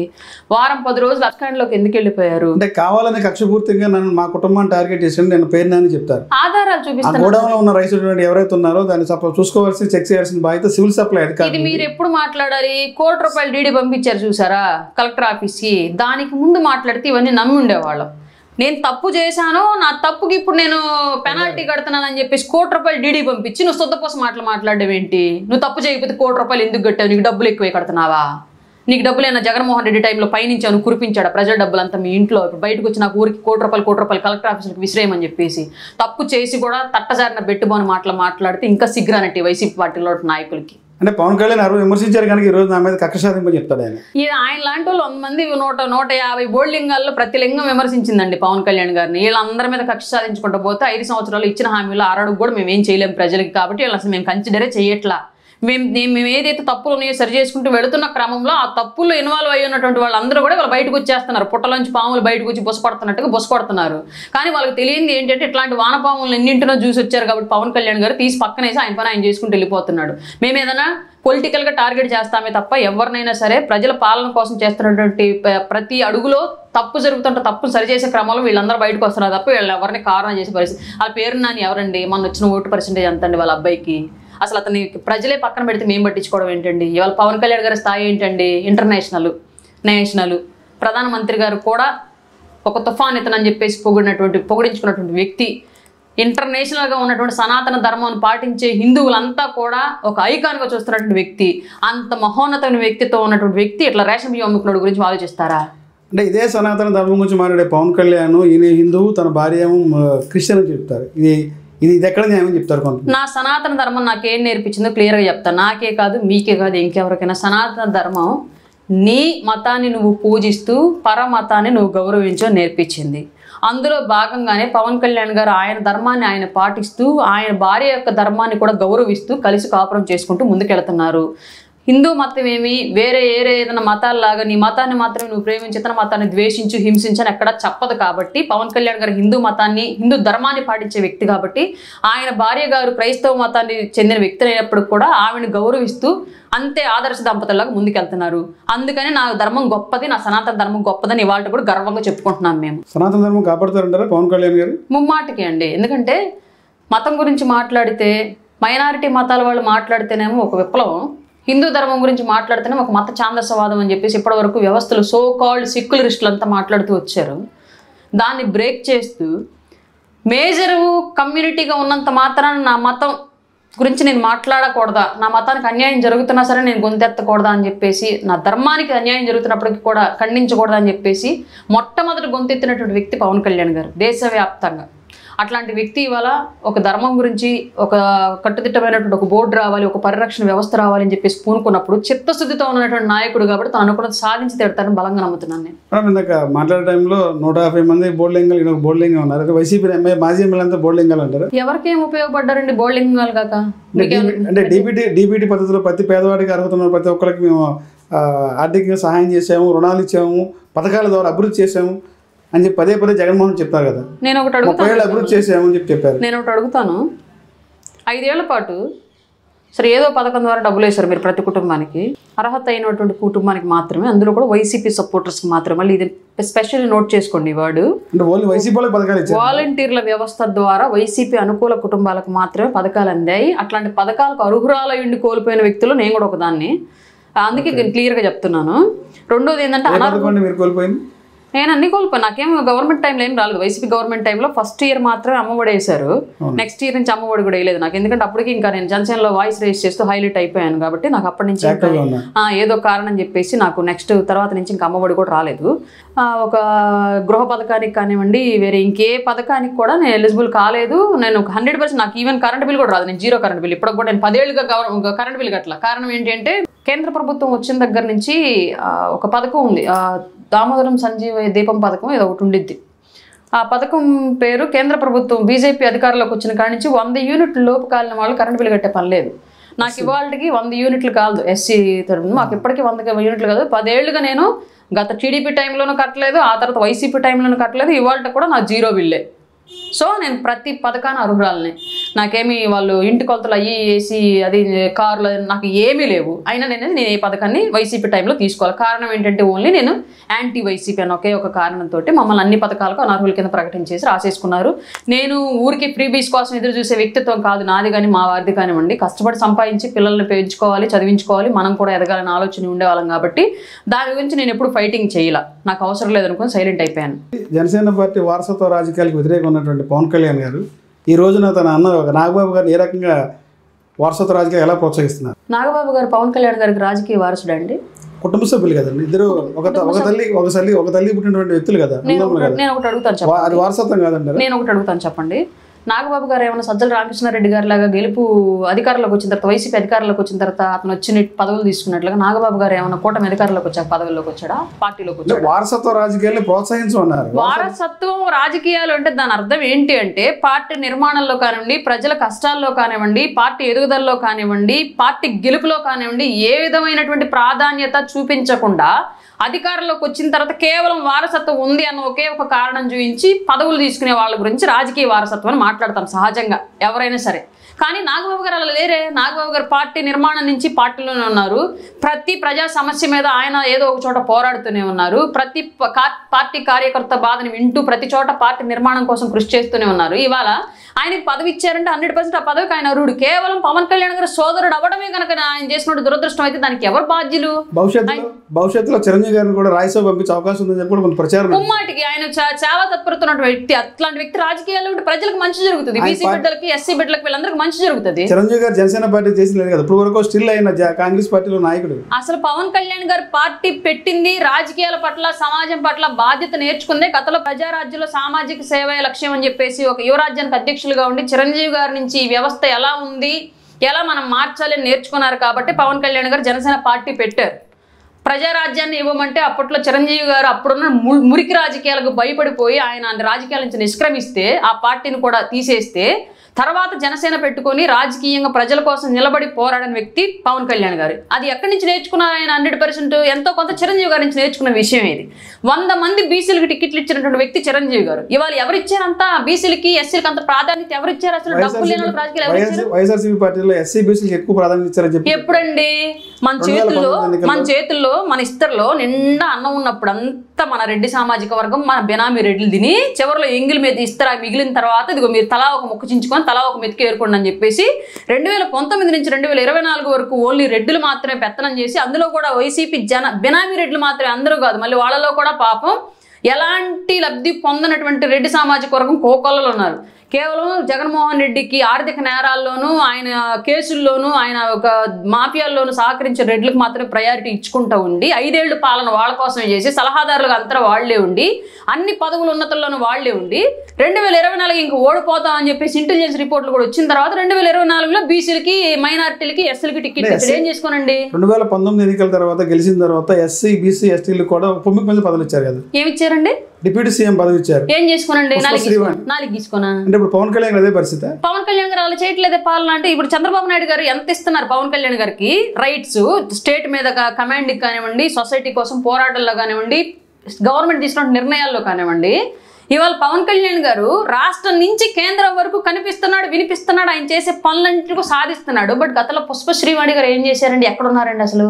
చిన్న పనిలో అయినా సరే పుష్పశ్రీవాణి గారికి మనం ఉప ముఖ్యమంత్రి ఇచ్చాము, ఈవిడికి ఈ ప్రయారిటీ ఇవ్వాలి, ఈ సామాజిక వర్గాన్ని ఇలా ముందుకు తీసుకురావాలి. గిరిజన శాఖ మంత్రి కూడా చేశారు. ఏం చేశారండి గిరిజనులకి? గిరిజన శాఖ మంత్రి ఏం చేశారు? గిరిజనులకి ట్రైబల్ యూనివర్సిటీ తీసుకొచ్చారు. ఎక్కడ కంప్లీట్ అయిందా? దానివల్ల ఎంతమందికి అక్కడ జీవనోపాధి లభించింది? ఎంతమంది అప్పర్ లిఫ్టింగ్కి వెళ్ళిపోయారు? అంటే తెస్తే సరిపోద్దా?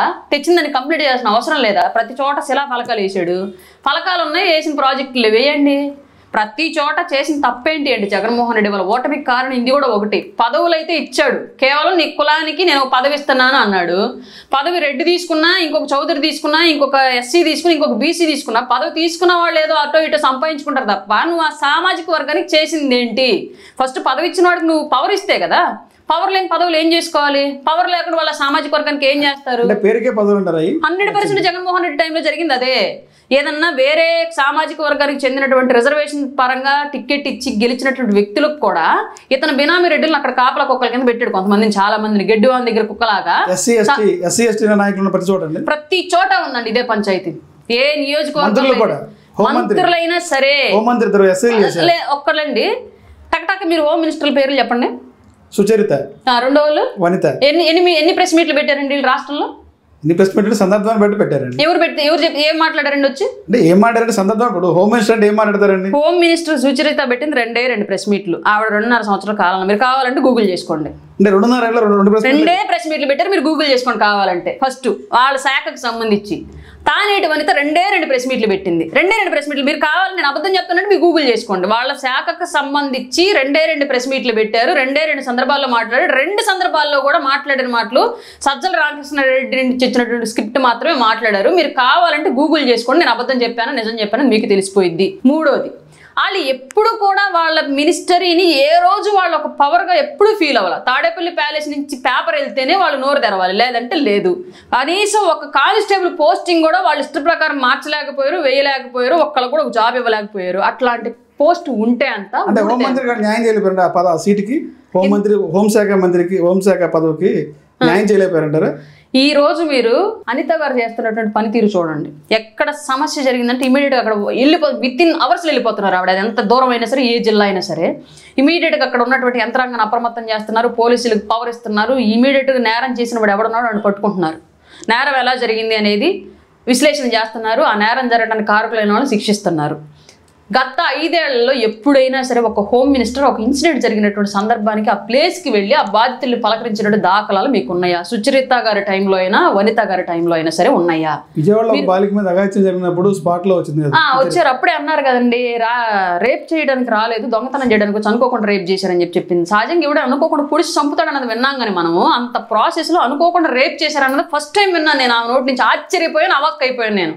అట్లాంటి వ్యక్తులకు పదవులు ఇచ్చి అట్లాంటి పవర్స్ లేని పదవుల ద్వారా రాష్ట్రానికి, ప్రజలకి, మహిళలకి ఏ రక్షణ ఇచ్చారు జగన్మోహన్ రెడ్డి? పవరు అనేది ఇస్తేనే పదవికి అర్థం. పవరు లేని పదవి ఏ కులానికి ఉన్నా, ఏ వ్యక్తికి ఉన్నా నాలుగు గీసుకోవడానికి తప్ప దేనికి పనికిరాదు. కూటమి పరిపాలన వచ్చిన తర్వాత కూడా సేమ్ అదే పరిస్థితి నడుస్తుందండి. అలాంటి పరిస్థితి ఎస్సీ ఎస్టీ బీసీ ఉన్నటువంటి మా నాయకులకి పదవులు ఇచ్చారు కదా, మంత్రి పదవులు ఇచ్చారు, కార్పొరేషన్ చైర్మన్లు ఇచ్చారు. వీళ్ళకన్నా అధికారాలు ఉన్నాయి చేతిలో.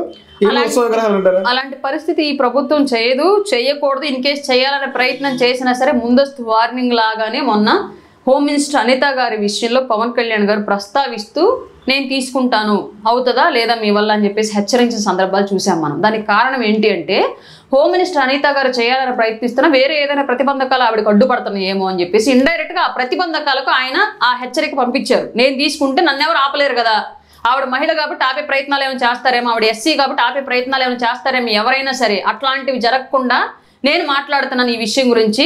ఒక హోమ్ మినిస్టర్గా ఆవిడ బాధ్యతలను ఆవిడని 100% నిర్వర్తించనివ్వండి, ఆవిడకి ప్రతిబంధకాలకు ఎవరు మారద్దని చెప్పేసి ఆయన ఒక హెచ్చరిక పంపించారు. అంటే అదే టైం కొంత ప్రచారం అయితే జరిగింది. తనకున్నటువంటి శాఖల్లో పట్టు సంపాదించిన పవన్ కళ్యాణ్ హోంశాఖ ఎలా తీసుకుంటారు, పక్క శాఖల్లో ఎలా వెళ్ళిపోతారని చెప్పి చెప్పారు. తనకున్న శాఖల్లో పవన్ కళ్యాణ్ గారు పట్టు సంపాదించలేదా? జల్ జీవన్ మిషన్ ద్వారా గత ప్రభుత్వాల్లో ఆ శాఖ తీసుకున్న వాళ్ళు గత 10 ఏళ్లుగా ఎంతవరకు మనకి స్టేట్లో డెవలప్మెంట్ చేయించారండి? బట్ ఈ 6 నెలల్లో పవన్ కళ్యాణ్ గారి టైంలో ఎంత జరుగుతుంది మీరు ఎప్పుడు గమనించారా? రోడ్లకు సంబంధించి ఎప్పుడో ఎలక్షన్ ఇంకా మళ్ళీ వచ్చింది అనుకున్న 6 నెలల ముందు పనులు పురమాయించేవాళ్ళు. బట్ ఇవాళ ఆల్రెడీ స్టార్టింగ్ అయిపోయి గ్రామాల్లో నిర్మాణ దశలో ఉన్నప్పుడే క్వాలిటీ చెకింగ్ ఆఫీసర్లు వెళుతూ అడుగు కూడా ప్రతిదీ ప్రభుత్వ నోటీసులు ఉండేలాగా ప్రజలకు తెలిసేలాగా ఇవాళ వర్క్ జరుగుతోంది. ఇంకా ఆయన శాఖలో ఆయన ఎక్కడ పట్టు సాధించలేదు. ఇంకొకటి అటవీ శాఖ అమరవీరుల దినోత్సవం అనేది ఒకటి ఉందని మీకు తెలుసా ఇంతకుముందు ఎప్పుడన్నా? నాకు తెలియదు. కానీ ఇప్పుడు పవన్ కళ్యాణ్ గారు ఆ శాఖ తీసుకున్న తర్వాత అటవీ శాఖలో కూడా ఆ శాఖ నిర్వర్తిస్తూ ప్రాణాలు కోల్పోయినటువంటి సిబ్బందికి కూడా అమరవీర సంస్మరణ దినోత్సవం చేస్తారని చెప్పేసి ఈయన ఆధ్వర్యంలో అది ఘనంగా జరిగిన తర్వాత వాళ్ళకి ఘనమైన నివాళులు అర్పించిన తర్వాత మనకు తెలిసింది. అలాగే ఎప్పుడైనా ఏ ప్రభుత్వం అయినా ఎప్పటి నుంచో ఎర్రచందనం స్మగ్లింగ్ జరుగుతుంది స్టేట్లో. ఇంకా వేరే స్టేట్లో పట్టుబడుతుంది, ఆ స్టేట్లో వాళ్ళు అమ్ముకుంటున్నారు, సొమ్ము చేసుకుంటున్నారు. కానీ ఎప్పుడైనా సరే ఈ కట్టడి చేయడానికి చేసే ప్రయత్నాలు పక్క స్టేట్లో పట్టుబడితే అది మా రాష్ట్రానికి సంబంధించింది కాబట్టి మాకు 60% ఇవ్వండి, మీ రాష్ట్రంలో పట్టుబడింది మీరు పట్టుకున్నారు కాబట్టి మీరు 40% తీసుకోండి అని చెప్పేసి రాష్ట్రానికి ఆదాయం వచ్చేలాగా ఎప్పుడైనా డీల్ మాట్లాడిన సిచ్యువేషన్లో మనం చూసామండి గతంలో. అది ఈసారి జరిగింది. ఏనుగులు చేసే బీభత్సానికి మన్యం ప్రాంతాల్లో శివారు ప్రాంతాల్లో అల్లాడే ప్రజలు ప్రాణాలు పోగొట్టుకున్న సందర్భాలే ఉన్నాయి. ప్రభుత్వాలు ఏం చేయాలి అర్థంగా జుట్టు బిక్కిన సందర్భాలు ఉన్నాయి. కానీ ఏ రోజైనా మన పక్క కర్ణాటక రాష్ట్రంలో అటవీ ఏనుగులను భయపెట్టి పంపించేటువంటి ట్రైనింగ్ అయిన ఏనుగులు ఉన్నాయి. వాటిని మన రాష్ట్రానికి తీసుకొచ్చి మన రాష్ట్ర ప్రజలకు మంచి చేయొచ్చని ఆలోచన చేసినటువంటి అటవీ శాఖ మంత్రి ఎవరైనా ఉన్నారండి? ఈ రోజు పవన్ కళ్యాణ్ గారు ఆల్రెడీ 2 ఏనుగులు వచ్చాయండి ఆంధ్రప్రదేశ్కి. అది ఈ రోజు పవన్ కళ్యాణ్ గారు చేసి చూపిస్తున్నారు. అంటే ఇది ప్రతిదీ కూడా ఆయన చేసే ప్రతి పని వెసులుబాటు ఉన్నప్పటికీ కూడా గత నాయకులు విస్మరించినవి ఇవన్నీ. ఆయన కూలంకుషంగా ప్రతి శాఖ మీద పట్టు సంపాదించుకున్నాడు కాబట్టి ఎక్కడ ఏ అవకాశం ఉందో ప్రతి అవకాశాన్ని రాష్ట్ర ప్రజల కోసం వినియోగిస్తున్నాడు. ఏదో పవన్ కళ్యాణ్ గారి మీద బురద జల్లేయాలి అర్జెంటుగా, ఆయన మంచి పేరు వస్తుంది, ఆయన వల్ల ప్రజలు మంచి పొందుతున్నారు, ఇంకెప్పటికీ ఆయన నాయకుడిగా ఓడిపోరు, మనం నాయకులకు గెలవలేము అన్నటువంటి దుర్బుద్ధం ఉన్న వాళ్ళు చేసేటువంటి బురద ప్రచారాలే తప్ప ఇవన్నీ కూడా గతంలో ఎన్నడూ కని విని ఎరుగునటువంటి నాయకత్వాన్ని ఈరోజు పవన్ కళ్యాణ్ గారిలో చూస్తున్నాము. భయము, బెరుకు, స్వార్థము, దురాశ ఏమీ లేకుండా ఒక స్వతంత్ర పోరాట యోధుల్లాగా ఇవాళ పవన్ కళ్యాణ్ గారు ఆంధ్ర రాష్ట్ర అభివృద్ధి కోసం కృషి చేస్తున్నారు. ఒక నాయకత్వ పటిమతోటి చేత అయితే సపోర్ట్ చేద్దాం, లేదా చూస్తూ కూర్చున్నాం అంతే తప్ప బురద మాత్రం వేయదు. అంటే పవన్ కళ్యాణ్ గారు తన బ్రాండ్ ఇమేజ్ పెంచుకోవడానికి ఆరాటం, తన శాఖల్లో లేదు శాఖల పరమైనటువంటి పనుల్లో తన బ్రాండ్ చూపించుకోవడం చెప్తారు. ఇప్పటి వరకు నేను క్లియర్గా చెప్పింది అవేనండి. ప్రజలకి బ్రాండ్ కాదు అవసరం, ప్రజలకు పని అవసరం, ప్రజలకు రోడ్లు అవసరం వేస్తున్నారు, ప్రజలకు వాటర్ అవసరం వేస్తున్నారు, ప్రజలకు పంచాయతీ నిధులు అవసరం తెస్తున్నారు, ప్రజలకు అటవీ శాఖల అభివృద్ధి అవసరం చేస్తున్నారు, అటవులకు జంతు సంరక్షణ అవసరం చేస్తున్నారు. ఇవాళ ప్రతి వ్యవస్థలో కూడా ఆయన మార్కు కన్నా కూడా వ్యవస్థ యొక్క అభివృద్ధి మార్క్ అనేది ప్రజలకు క్లియర్గా కనిపిస్తుంది. ఇంకొక శాఖ తీసుకున్నా సరే సమర్థవంతంగా చేయగలిగినటువంటి వ్యక్తి ఆయన. అట్లాంటి వ్యక్తి ఈరోజు మార్కు చూపించట్లేదు బ్రాండ్గా. ఏ పవన్ కళ్యాణ్ గారికి బ్రాండ్తో పని, ఆయనే ఒక బ్రాండ్. కొత్తగా ఇవాళ ఆయనకి బ్రాండ్ ఏంటి అసలు అర్థం కాదు. శాఖల్లో కూడా ఆయన మార్క్, బిఫోర్ పవన్ కళ్యాణ్ గారు, ఆఫ్టర్ పవన్ కళ్యాణ్ గారు అనేటువంటి మార్క్ని 5 ఏళ్ళు ఆయన క్రియేట్ చేస్తారు. మీరు చూస్తూ ఉండండి. రాష్ట్రంలో లా అండ్ ఆర్డర్ ఎలా ఉంది? వైసీపీ పక్కన రాష్ట్రంలో మహిళల మీద అఘాయిత్యాలు పెరిగిపోతున్నాయి, రోజు 3 మహిళల మీద దాడులు జరుగుతున్నాయి, మానభంగాలు, హత్యలు చెప్తారు వైసీపీ వాళ్ళు. నిజంగా ఆ పరిస్థితి ఉందంటారా? ఒక మహిళగా మహిళల మీద అఘాయిత్యాలు జరగట్లేదు అనేది నేను అనను, ఎందుకంటే జరుగుతున్నాయి. కానీ ప్రభుత్వాలు మారాయి, ఈ ప్రభుత్వం ఏదో నిర్లక్ష్యం వ్యవహరిస్తుంది కాబట్టే జరుగుతున్నాయి అంటే అసలు ఒప్పుకోను. గత ప్రభుత్వంలో నేరం చేస్తే 5-6 సంవత్సరాలు 4-5 సంవత్సరాలు కూడా నేరస్తుడు పట్టుబడాల. బట్ ఈ ప్రభుత్వంలో నేరం చేస్తే 5-6 రోజులు. గత ప్రభుత్వం దిశ యాప్ ద్వారా మహిళలను రక్షించు చెప్తారు. గత ప్రభుత్వం చెప్పిన మాట అది పదే కూడా ప్రచారం కూడా జరిగింది. ఎవరికి దిశ యాప్? నేను ఎక్కడో సూపర్ మార్కెట్లో పని చేసుకుంటా ఉంటే మేనేజర్గా 2 లేడీ కానిస్టేబుల్ వచ్చి నా ఫోన్లో బలవంతంగా ఇన్స్టాల్ చేసి వెళ్ళారు. దానిని యాప్ ఇన్స్టాల్ నాకు వద్దమ్మ తల్లి అన్నా కానీ వాళ్ళే బలవంతంగా ఇన్స్టాల్ చేసి వెళ్ళారు.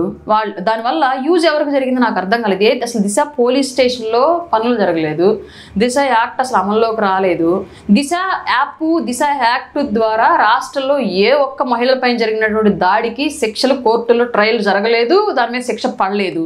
మరి ఇంక దానివల్ల ఉపయోగం ఏంటి? ఎవరిని రక్షించారు? కోతవేడు దూరంలో తాడేపల్లి ప్యాలెస్ కోతవేడు దూరంలో ఒక మహిళను రేప్ చేసి చంపితేనే దానికి వర్తించలేదు దిశ యాక్ట్. ఇంక దేని మీద పనిచేశారు వాళ్ళు? ఆ రోజు కనీసం ఒక హోమ్ మినిస్టర్ సరిగ్గా పనిచేయలేదు, ఒక డిఎస్పీ కానీ, ఒక డీజీపీ కానీ, ఒక ఐజీ కానీ ఏ రోజు రాష్ట్రంలో ఉన్నటువంటి క్రైమ్ గురించి మీటింగ్లు పెట్టి ప్రస్తావించి మాట్లాడలేదు. ప్రతిదానికి సజ్జల రామకృష్ణారెడ్డి లేదంటే కమ్మ సామాజిక వర్గాన్ని విమర్శించాల్సి వస్తేనేమో కొడాలి నాని, కాపు సామాజిక వర్గాన్ని విమర్శించాల్సి వస్తేనేమో పేరుని నాని, ఇంకేదైనా ఉద్యోగపరంగా ఏది పడితే మాట్లాడాలనుకుంటేనేమో గుడివాడ అమర్నాథ్, అంబటి రాంబాబు వీళ్ళు వచ్చి మాట్లాడారు తప్ప ఏ రోజు కూడా వ్యవస్థలు మాట్లాడిన సిచ్యువేషన్ లేదు వైసీపీ టైంలో. మనం ఇవాళ ఎందుకు దాని గురించి ప్రస్తావించుకోవాలి అనవసరంగా? కళ్ళకు కనిపించింది కాబట్టి ప్రజలు పక్కన పెట్టేశారు. ఇవాళ హోమ్ మినిస్టర్ సవ్యంగా తను శక్తి సమర్థవంతంగా పనిచేస్తుంది, ఆవిడకి 100% రైట్స్ ఇచ్చి స్వేచ్ఛగా వదిలేశారు, ఆవిడకి పవర్స్ ఇచ్చేసి మా గవర్నమెంట్ ప్రతి చోట శిక్ష కంట్రోల్ చేయబడుతున్నారు. ఇంకొక విషయం ఏంటంటే మెయిన్లీ ఉద్యోగాలు లేకపోవడం మూలంగా బలార్దుర్గా తిరిగే బ్యాచ్లు ఎక్కువ ఉండడం మూలంగా ఇట్లాంటి క్రైమ్స్ జరుగుతూ ఉంటాయి. రెండోది గంజాయి, డ్రగ్స్, ఈ మాదక ద్రవ్యాల విచక్షణ కోల్పోయి ఇట్లాంటి దాడులకు తెగబడుతూ ఉంటారు. వాటి మీద పూర్తిగా ఈరోజు ఈగల్ అనే ఒక టీంని పెట్టేసి స్పెషల్ పోలీస్ని దానికి ఇచ్చేసే ఈగల్ టీంకి అదొక వ్యవస్థను నెలకొల్పి దాని ద్వారా ఈ డ్రగ్స్, గంజాయి వీటన్నింటి కంట్రోల్కి ప్రభుత్వం పెద్ద ఎత్తున కసరత్తు చేస్తుంది. ఆల్రెడీ సక్సెస్ అయి చూపిస్తుంది కూడా. గంజాయి కూడా ఈ మధ్యకాలంలో కాలేజీలో ఎక్కువ పెరిగిపోయింది విపరీతంగా. గత ప్రభుత్వంలో నేను చాలా ఇన్సిడెంట్స్లో నేను ప్రత్యక్ష సాక్షిని. గంజాయి తాగుతున్నారని చెప్పేసి ఇక్కడ ఫోన్లు చేస్తే పోలీస్ యంత్రాంగం మాట్లాడే మాటలు ఏంటంటే దిగిన తర్వాత ఫోన్ చేయండి, తెల్లారి వచ్చి తీసుకెళ్తామనేవాళ్ళు. ఎందుకంటే ఆ టైంలో పట్టుకొస్తే వాడు ఏం చేసుకుంటే మా మీదకి వచ్చింది అంటారు. తెల్లారి ఫోన్ చేస్తే ఇప్పుడు తాగట్లేదు కదండి మేము చెప్తాంలే ఏ ఏరియా అడ్రస్ మాకు పంపించండి అనేవాళ్ళు అయిపోయేది. రెండోది కాలేజీల దగ్గర పిల్లలకి గంజాయి సప్లై కాలేజీలోని కొన్ని చోట్ల కొంతమంది వెళ్ళి అమ్మేవాళ్ళు. దాన్ని తాగుతుంటే తల్లిదండ్రులకేమో హాస్టల్లో ఉన్న పిల్లల విషయాలు తెలియదు, తోటి పిల్లలు ఇబ్బంది పెడుతుంటే వాళ్ళు వచ్చి కంప్లైంట్లు చేసేవాళ్ళు మాకు.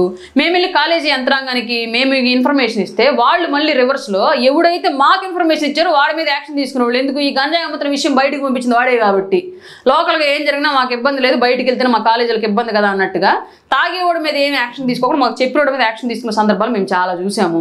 ఇట్లాంటి ఎన్నో ఇన్సిడెంట్స్. దీనికి వెనకాల కొమ్ము కాసింది వైసీపీ యంత్రాంగం. ఎంపీటీసీలు, ఎమ్మెల్యేలు, జడ్పీటీసీలే గంజాయి అమ్మారు వైసీపీ. అధికారం వచ్చింది కూటమి ప్రభుత్వం కదా, మార్పు లేదు కదా, అప్పటికిప్పుడు మార్పు రాలేదు. ఈ రోజు కాలేజీల్లో ఇంజనీరింగ్ కాలేజీల వద్ద అన్ని చోట్ల కూడా గంజాయి అనేది సరఫరా అవుతుంది. మీరు ఒక విషయం గమనించారో లేదో, ఈ మధ్యకాలంలో పెద్ద ఎత్తున హై స్కూల్ ఏజ్ నుంచి 6th క్లాస్ ఏజ్ నుంచి బీటెక్, ఇంజనీరింగ్ కాలేజీల వరకు ప్రతి కాలేజీలో, ప్రతి స్కూల్లో డైరెక్ట్గా ఆ జిల్లా ఎస్పీలు, ఆ సర్కిల్ సిఐలు, డిఐజీలు, డిఎస్పీలు వెళ్ళి ప్రతి కాలేజీలో ఒక అవగాహన కార్యక్రమాలు, అవగాహన సదస్సులు నెలకొల్పుతున్నారు. దీనికి పర్టికులర్గా టీచర్స్, పేరెంట్స్, పోలీస్ డిపార్ట్మెంటు, మానసిక వైద్య నిపుణులు, పిల్లల మహిళా కౌన్సిలర్స్ అందరూ వెళ్ళి క్లియర్గా వాటిలో పాల్గొంటున్నాం. నేను కూడా చాలా కార్యక్రమాలకు పాల్గొన్నాను. నేను కూడా చాలా మందికి మోటివేషన్గా ఇలా ఉంటుంది, మీరు ఇట్లా చేయొద్దని చెప్పి చెప్పడం జరిగింది. ఇట్లాంటి కింది స్థాయి నుంచి తప్పు జరగకుండా మంచిదారి వైపు మళ్ళేలాగా ఒక అవగాహన కార్యక్రమాలు అనేవి గత ప్రభుత్వంలో ఎప్పుడు జరిగాయి. అలవాటు పడ్డవాడిని కంట్రోల్ చేయడానికి చాలా కష్టం, కానీ ఆ అలవాటు వైపు పోకుండా చేయడం చాలా ఈజీ. ప్రభుత్వం ఆ మార్గం ఎంచుకొని స్కూల్ స్థాయి నుంచి ఆ దిశలో వెళుతోంది కాబట్టి ఈ సంవత్సరం కాకపోతే నెక్స్ట్ సంవత్సరం 100% సక్సెస్ఫుల్ రిజల్ట్ ఈ గవర్నమెంట్ చూసింది, మా ఎన్డీఏ గవర్నమెంట్. అప్పటి వరకు కొంచెం ఓపిక్గా వెయిట్ చేసినటువంటి బాధ్యత మన దగ్గర ఉంది. ఈలోపు క్రైమ్ అనేది జరగకుండా కంట్రోల్ చేసే బాధ్యత మా ప్రభుత్వం తీసుకుంటుంది. మీ పార్టీకి సంబంధించి ఎన్డీఏ కూటమికి సంబంధించి ఏదైతే ఉందో గతం ఎన్నికల ముందు ఇచ్చినటువంటి హామీలను ప్రశ్నిస్తే సోషల్ మీడియా ద్వారా ఈ రోజున వైసీపీ యాక్టివిస్టులను అరెస్ట్ చేస్తానని చెప్పి వైసీపీ చెప్పింది. నిజంగా మీరు ఇచ్చినటువంటి పథకాలను ప్రశ్నిస్తే అరెస్ట్ చేస్తున్నారా? ఇస్తామని హామీ ఇచ్చినటువంటి పథకాలను ప్రశ్నిస్తే అరెస్ట్ చేస్తున్నారా? మీరు 4 పేర్లు చెప్పండి అరెస్ట్ చేసిన వాళ్ళు, పథకాలు ప్రశ్నించిన వాళ్ళ పేర్లు వైసీపీ నుంచి. వైసీపీ చెప్తున్నా వర్రా రవీంద్ర రెడ్డి అనేది ప్రధానంగా. వర్రా రవీంద్ర రెడ్డి పథకాలు ప్రశ్నించాడా సార్? ఇంటూరు రవికిరణ్ అనేవాడు పథకాల గురించి ప్రశ్నించాడా సార్? అంటే వైసీపీ చెప్పే పదే మాట అదే. నా గురించి బూతు బొమ్మలు వేశారు సార్ వాళ్ళు. ఇప్పుడు మీరు నాకే వచ్చి చెప్తున్నారు వాళ్ళు పెద్ద దేశోద్ధారకులు అని చెప్పేసి. వర్రా రవీందర్ రెడ్డి అనేవాడు నా జీవితంలో నేను చూసినటువంటి మేల్ పర్సన్స్ లో అత్యంత జుగుప్సాకరమైన వెధవాడు.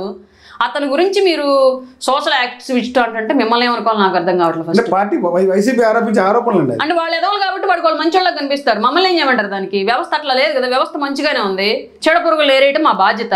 వర్రా రవీందర్ రెడ్డి అనే వ్యక్తి, ఇంటూరు రవికిరణ్ అనే వ్యక్తి, బోరగడ్డ అనిల్ కుమార్ అనే వ్యక్తి, ఇంకెవరో చాలా మంది ఉన్నారు చెత్త బ్యాచ్ అంతా. ఈ చెత్త బ్యాచ్ అంతటిని ఏరేయకపోతే మాలాగా ఎంతమంది బాధపడాలి ఇంకా సొసైటీలో ఆడపిల్లలు. శ్రీరెడ్డి ఆ రోజున గత 5 ఏళ్ల పాటు నన్ను క్షమించమని చెప్తుంది. అంత చేసినటువంటి శ్రీరెడ్డిని క్షమించేస్తారా? మీకు ఒక విషయం చెప్తాను.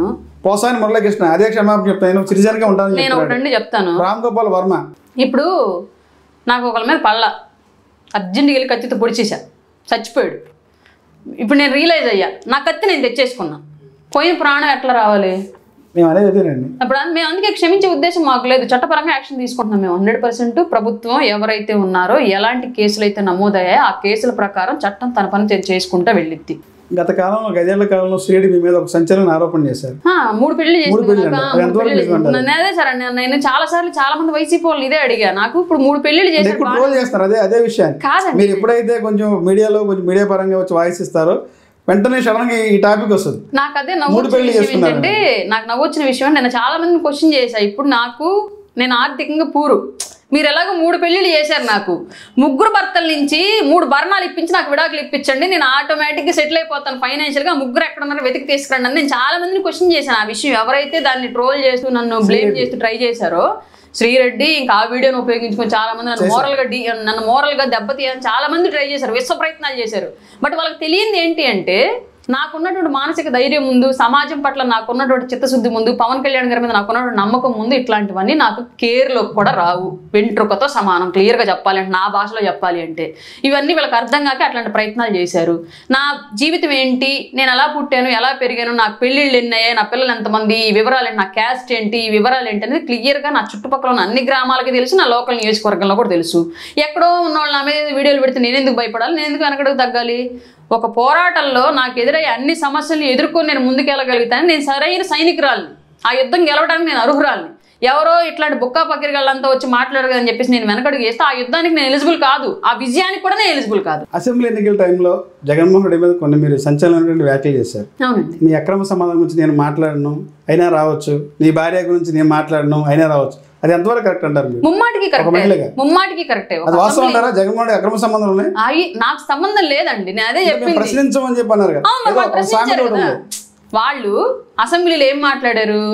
పవన్ కళ్యాణ్ గారి భార్యల గురించి, లోకేష్ గారి పుట్టుకల గురించి, కార్లు మార్చినట్లుగా మారుస్తారు, స్టెప్నీలు ఉన్నారు, ఆడపిల్లల జీవితాలు నాశనం చేస్తారు, ఇలాంటి సంభాషణలంతా వాళ్ళు అసెంబ్లీ వేదికగానే చేశారు. అది మేము మాట్లాడాం, వాళ్ళు మాట్లాడిన దాన్ని మేము మాట్లాడమన్నాం. జగన్మోహన్ రెడ్డి గారికి ఉందా లేదా మాకు సంబంధం లేదు, ఉన్నా లేకపోతే మేము మాట్లాడాం మహాప్రభు, అసెంబ్లీకి రండి అన్నా నేను.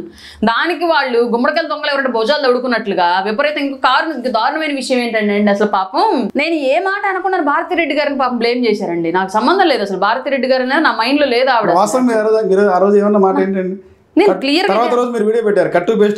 క్లియర్లీ నేను ఒకటే అన్నానండి, ఇదే చెప్తున్నాను ఓపెన్, ఇప్పుడు కూడా చెప్తున్నాను అదే.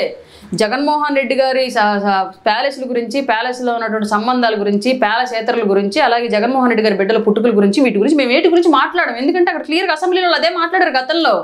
అది మేము మాట్లాడము అన్నందుకే అంత బాధపడిపోతే నువ్వు మాట్లాడావు, మరి ఎదుటోళ్ళు ఎంత బాధపడి ఉంటారు 5 ఏళ్ల పాటు? అసెంబ్లీలో పుట్టుకల గురించి మాట్లాడారండి క్లియర్లీ. ఆయన ఎవరు, వల్లభనేని వంశీ అనుకుంటాను, వల్లభనేని వంశీ, అంబటి రాంబాబు, ఇంకొకటి ఎవరు, 3 క్లియర్ గా పుట్టుకల గురించి మాట్లాడారు అసెంబ్లీలో. ఎంత దారుణమైన పరిస్థితి అండి అది. ఒక ప్రజా ప్రయోజనాల కోసం ఏర్పాటు చేసినటువంటి ఒక చట్ట సభలో, భవిష్యత్తు తరాలకు ప్రణాళికలు రచించాల్సినటువంటి ఒక చట్ట సభలో పుట్టుకల గురించి మాట్లాడారు. ఇంత నీచమైనటువంటి సంస్కృతి గతాలు ఏ ప్రభుత్వాలు చేయలేదు, ఇక మించి ఏ ప్రభుత్వాలు కూడా చేయవద్దు. వైసీపీకి దక్కింది ఆ ఘనతంతా కూడా. అది మేము మాట్లాడదాం అమ్మన్నందుకు అసలు పీకేసుకున్నారండి బాబు. నాకు అర్థం కాలేదు, ఎందుకని ఇంత పిచ్చోళ్ళు అయిపోతున్నారు. మరి మీరు అన్నది మేము అనమంటే అంత బాధేస్తుంది, మరి మీరు ఎట్ట అన్నారా బాబు? నాకు అర్థం కాలేదు నిజంగా, నాకు ఆశ్చర్యం వేసింది. అంత పెద్ద మాట నేను అన్నానా? మరి వీళ్ళు అన్నప్పుడు ఎందుకు అంత బాధ వీళ్ళకి రాలేదు? అయ్యో తప్పన్నామే మనం అని చెప్పేసి ఎందుకు వీళ్ళు రియలైజ్ రాలేదు? మళ్ళీ ప్రెస్ మీట్లు కూడా పెట్టారు బయటకు వచ్చి ఆ విషయం మీదే. వల్లభనేని వంశీ అనే ఒక అతను, అవి వద్దులండి ఇంక పెద్ద మాట వచ్చేసింది, అతను అసెంబ్లీలో మాట్లాడింది కాక మళ్ళీ బయటకు వచ్చి ప్రెస్ మీట్ పెట్టాడు ఆ విషయాల గురించి. ఎంత నీచమైన సంస్కృతికి దిగజారండి మీరు. అట్లాంటి సంస్కృతి మా దగ్గర లేదు. అసెంబ్లీకి రండి, మేము రెడ్ కార్పెట్ వేస్తాము అంటే ప్రస్తావించము అంటూ ప్రస్తావించినటువంటి మాటకి మీరు అంత బాధపడితే, మీరు నిజంగా అన్నారే ఏమి, మీరు పుట్టినట్టు పుట్టలేదా? ఎన్డీఏ కూటమిల నాయకులు మీకు ఉన్నట్లు బాధలు వాళ్ళకు ఉండవా? ఆలోచనలు వాళ్ళకు ఉండవా? మీ దాకా వస్తే నొప్పి తెలిసిందా? అందుకే రాజకీయం ఎప్పుడు రాజకీయంగానే చేయండి, మీ ఇష్టరీతిగా చేయకండి ఎవరు కూడా. అది ఇవాళ ఎన్డీఏల కూటమిలో ఉన్న నేతలు అన్నా సరే రేపొద్దున ఆ ఎఫెక్ట్ డెఫినెట్గా గెలుపు మీద పడింది. కాబట్టి ఎవరు అట్లాంటి ప్రస్తావనలకు వెళ్ళకూడదు. ప్రజా ప్రయోజనాల కోసం రాజకీయాలు నడవాలి. ఎవరు రాయపేటారు ఫస్ట్ నుంచి కూడా అగ్రెసివ్గా ఫైట్ చేయడం, పార్టీ పరంగా పార్టీ వాయిస్ వినిపిస్తున్నారు. మీ ఆర్థికమైనటువంటి పరిస్థితి ఏంటి? ఫస్ట్ నుంచి పార్టీకి సంబంధించి కష్టపడుతున్నారు, కృషి చేస్తున్నారు. ఫైనాన్షియల్ గా ఏంటి పరిస్థితి? అత్యంత సాధారణ. అసలు ఎక్కడ ఏ ఊరు ఏంటి, మీ ఫ్యామిలీ నేపథ్యం ఏంటి మేడం? నాది ఒంగోలు పక్కన త్రావగుంట అని ఒక విలేజ్, మా అమ్మగారు ఊరు అది. నేను బై బర్త్ బీసీ వడ్డెర సామాజిక వర్గానికి చెందినటువంటి అమ్మాయిని. ఓకే. తర్వాత inter caste marriage, love marriage చేసుకున్నాను. మాదిగ సామాజిక వర్గానికి చెందినటువంటి అబ్బాయిని చేసుకున్నాను ఎస్సీగా. పక్కనే ఉన్నటువంటి విలేజ్ ముక్తినతులపాడు విలేజ్, ఒంగోలు కిందకే వస్తాయి. అమ్మగారు ఊరు 1వ డివిజన్ కిందకి వస్తుంది, అత్తగారు ఊరు 2వ డివిజన్ కిందకి వస్తుంది. పక్క పక్కనే ఉంటాయి 2 ఊర్లు కూడా. అక్కడే పుట్టాను, అక్కడే పెరిగాను. ఒంగోలులోనే నా చదువు కొనసాగింది. డిగ్రీ పొలిటికల్ సైన్స్ అండి, డిగ్రీ పొలిటికల్ సైన్స్. నాకు ఎలాంటి పొలిటికల్ బ్యాక్గ్రౌండ్ లేదు. ఫైనాన్షియల్ బ్యాక్గ్రౌండ్ వచ్చేటప్పటికి మిడిల్ క్లాసు. మా వారు పొగాకు వ్యాపారం చేస్తారు. నేను మొన్నటి వరకు మార్కెటింగ్ మేనేజర్గా ఉండేదాన్ని. ఒక 1.5 year నుంచి వదిలేశాను. ఓన్లీ రాజకీయాల కోసం జాబ్ వదిలేసి ఇప్పుడు కంప్లీట్గా రాజకీయాలకే అంకితమై ఉన్నాను. నాకు 3 పిల్లలు, వాళ్ళు చదువుకుంటున్నారు.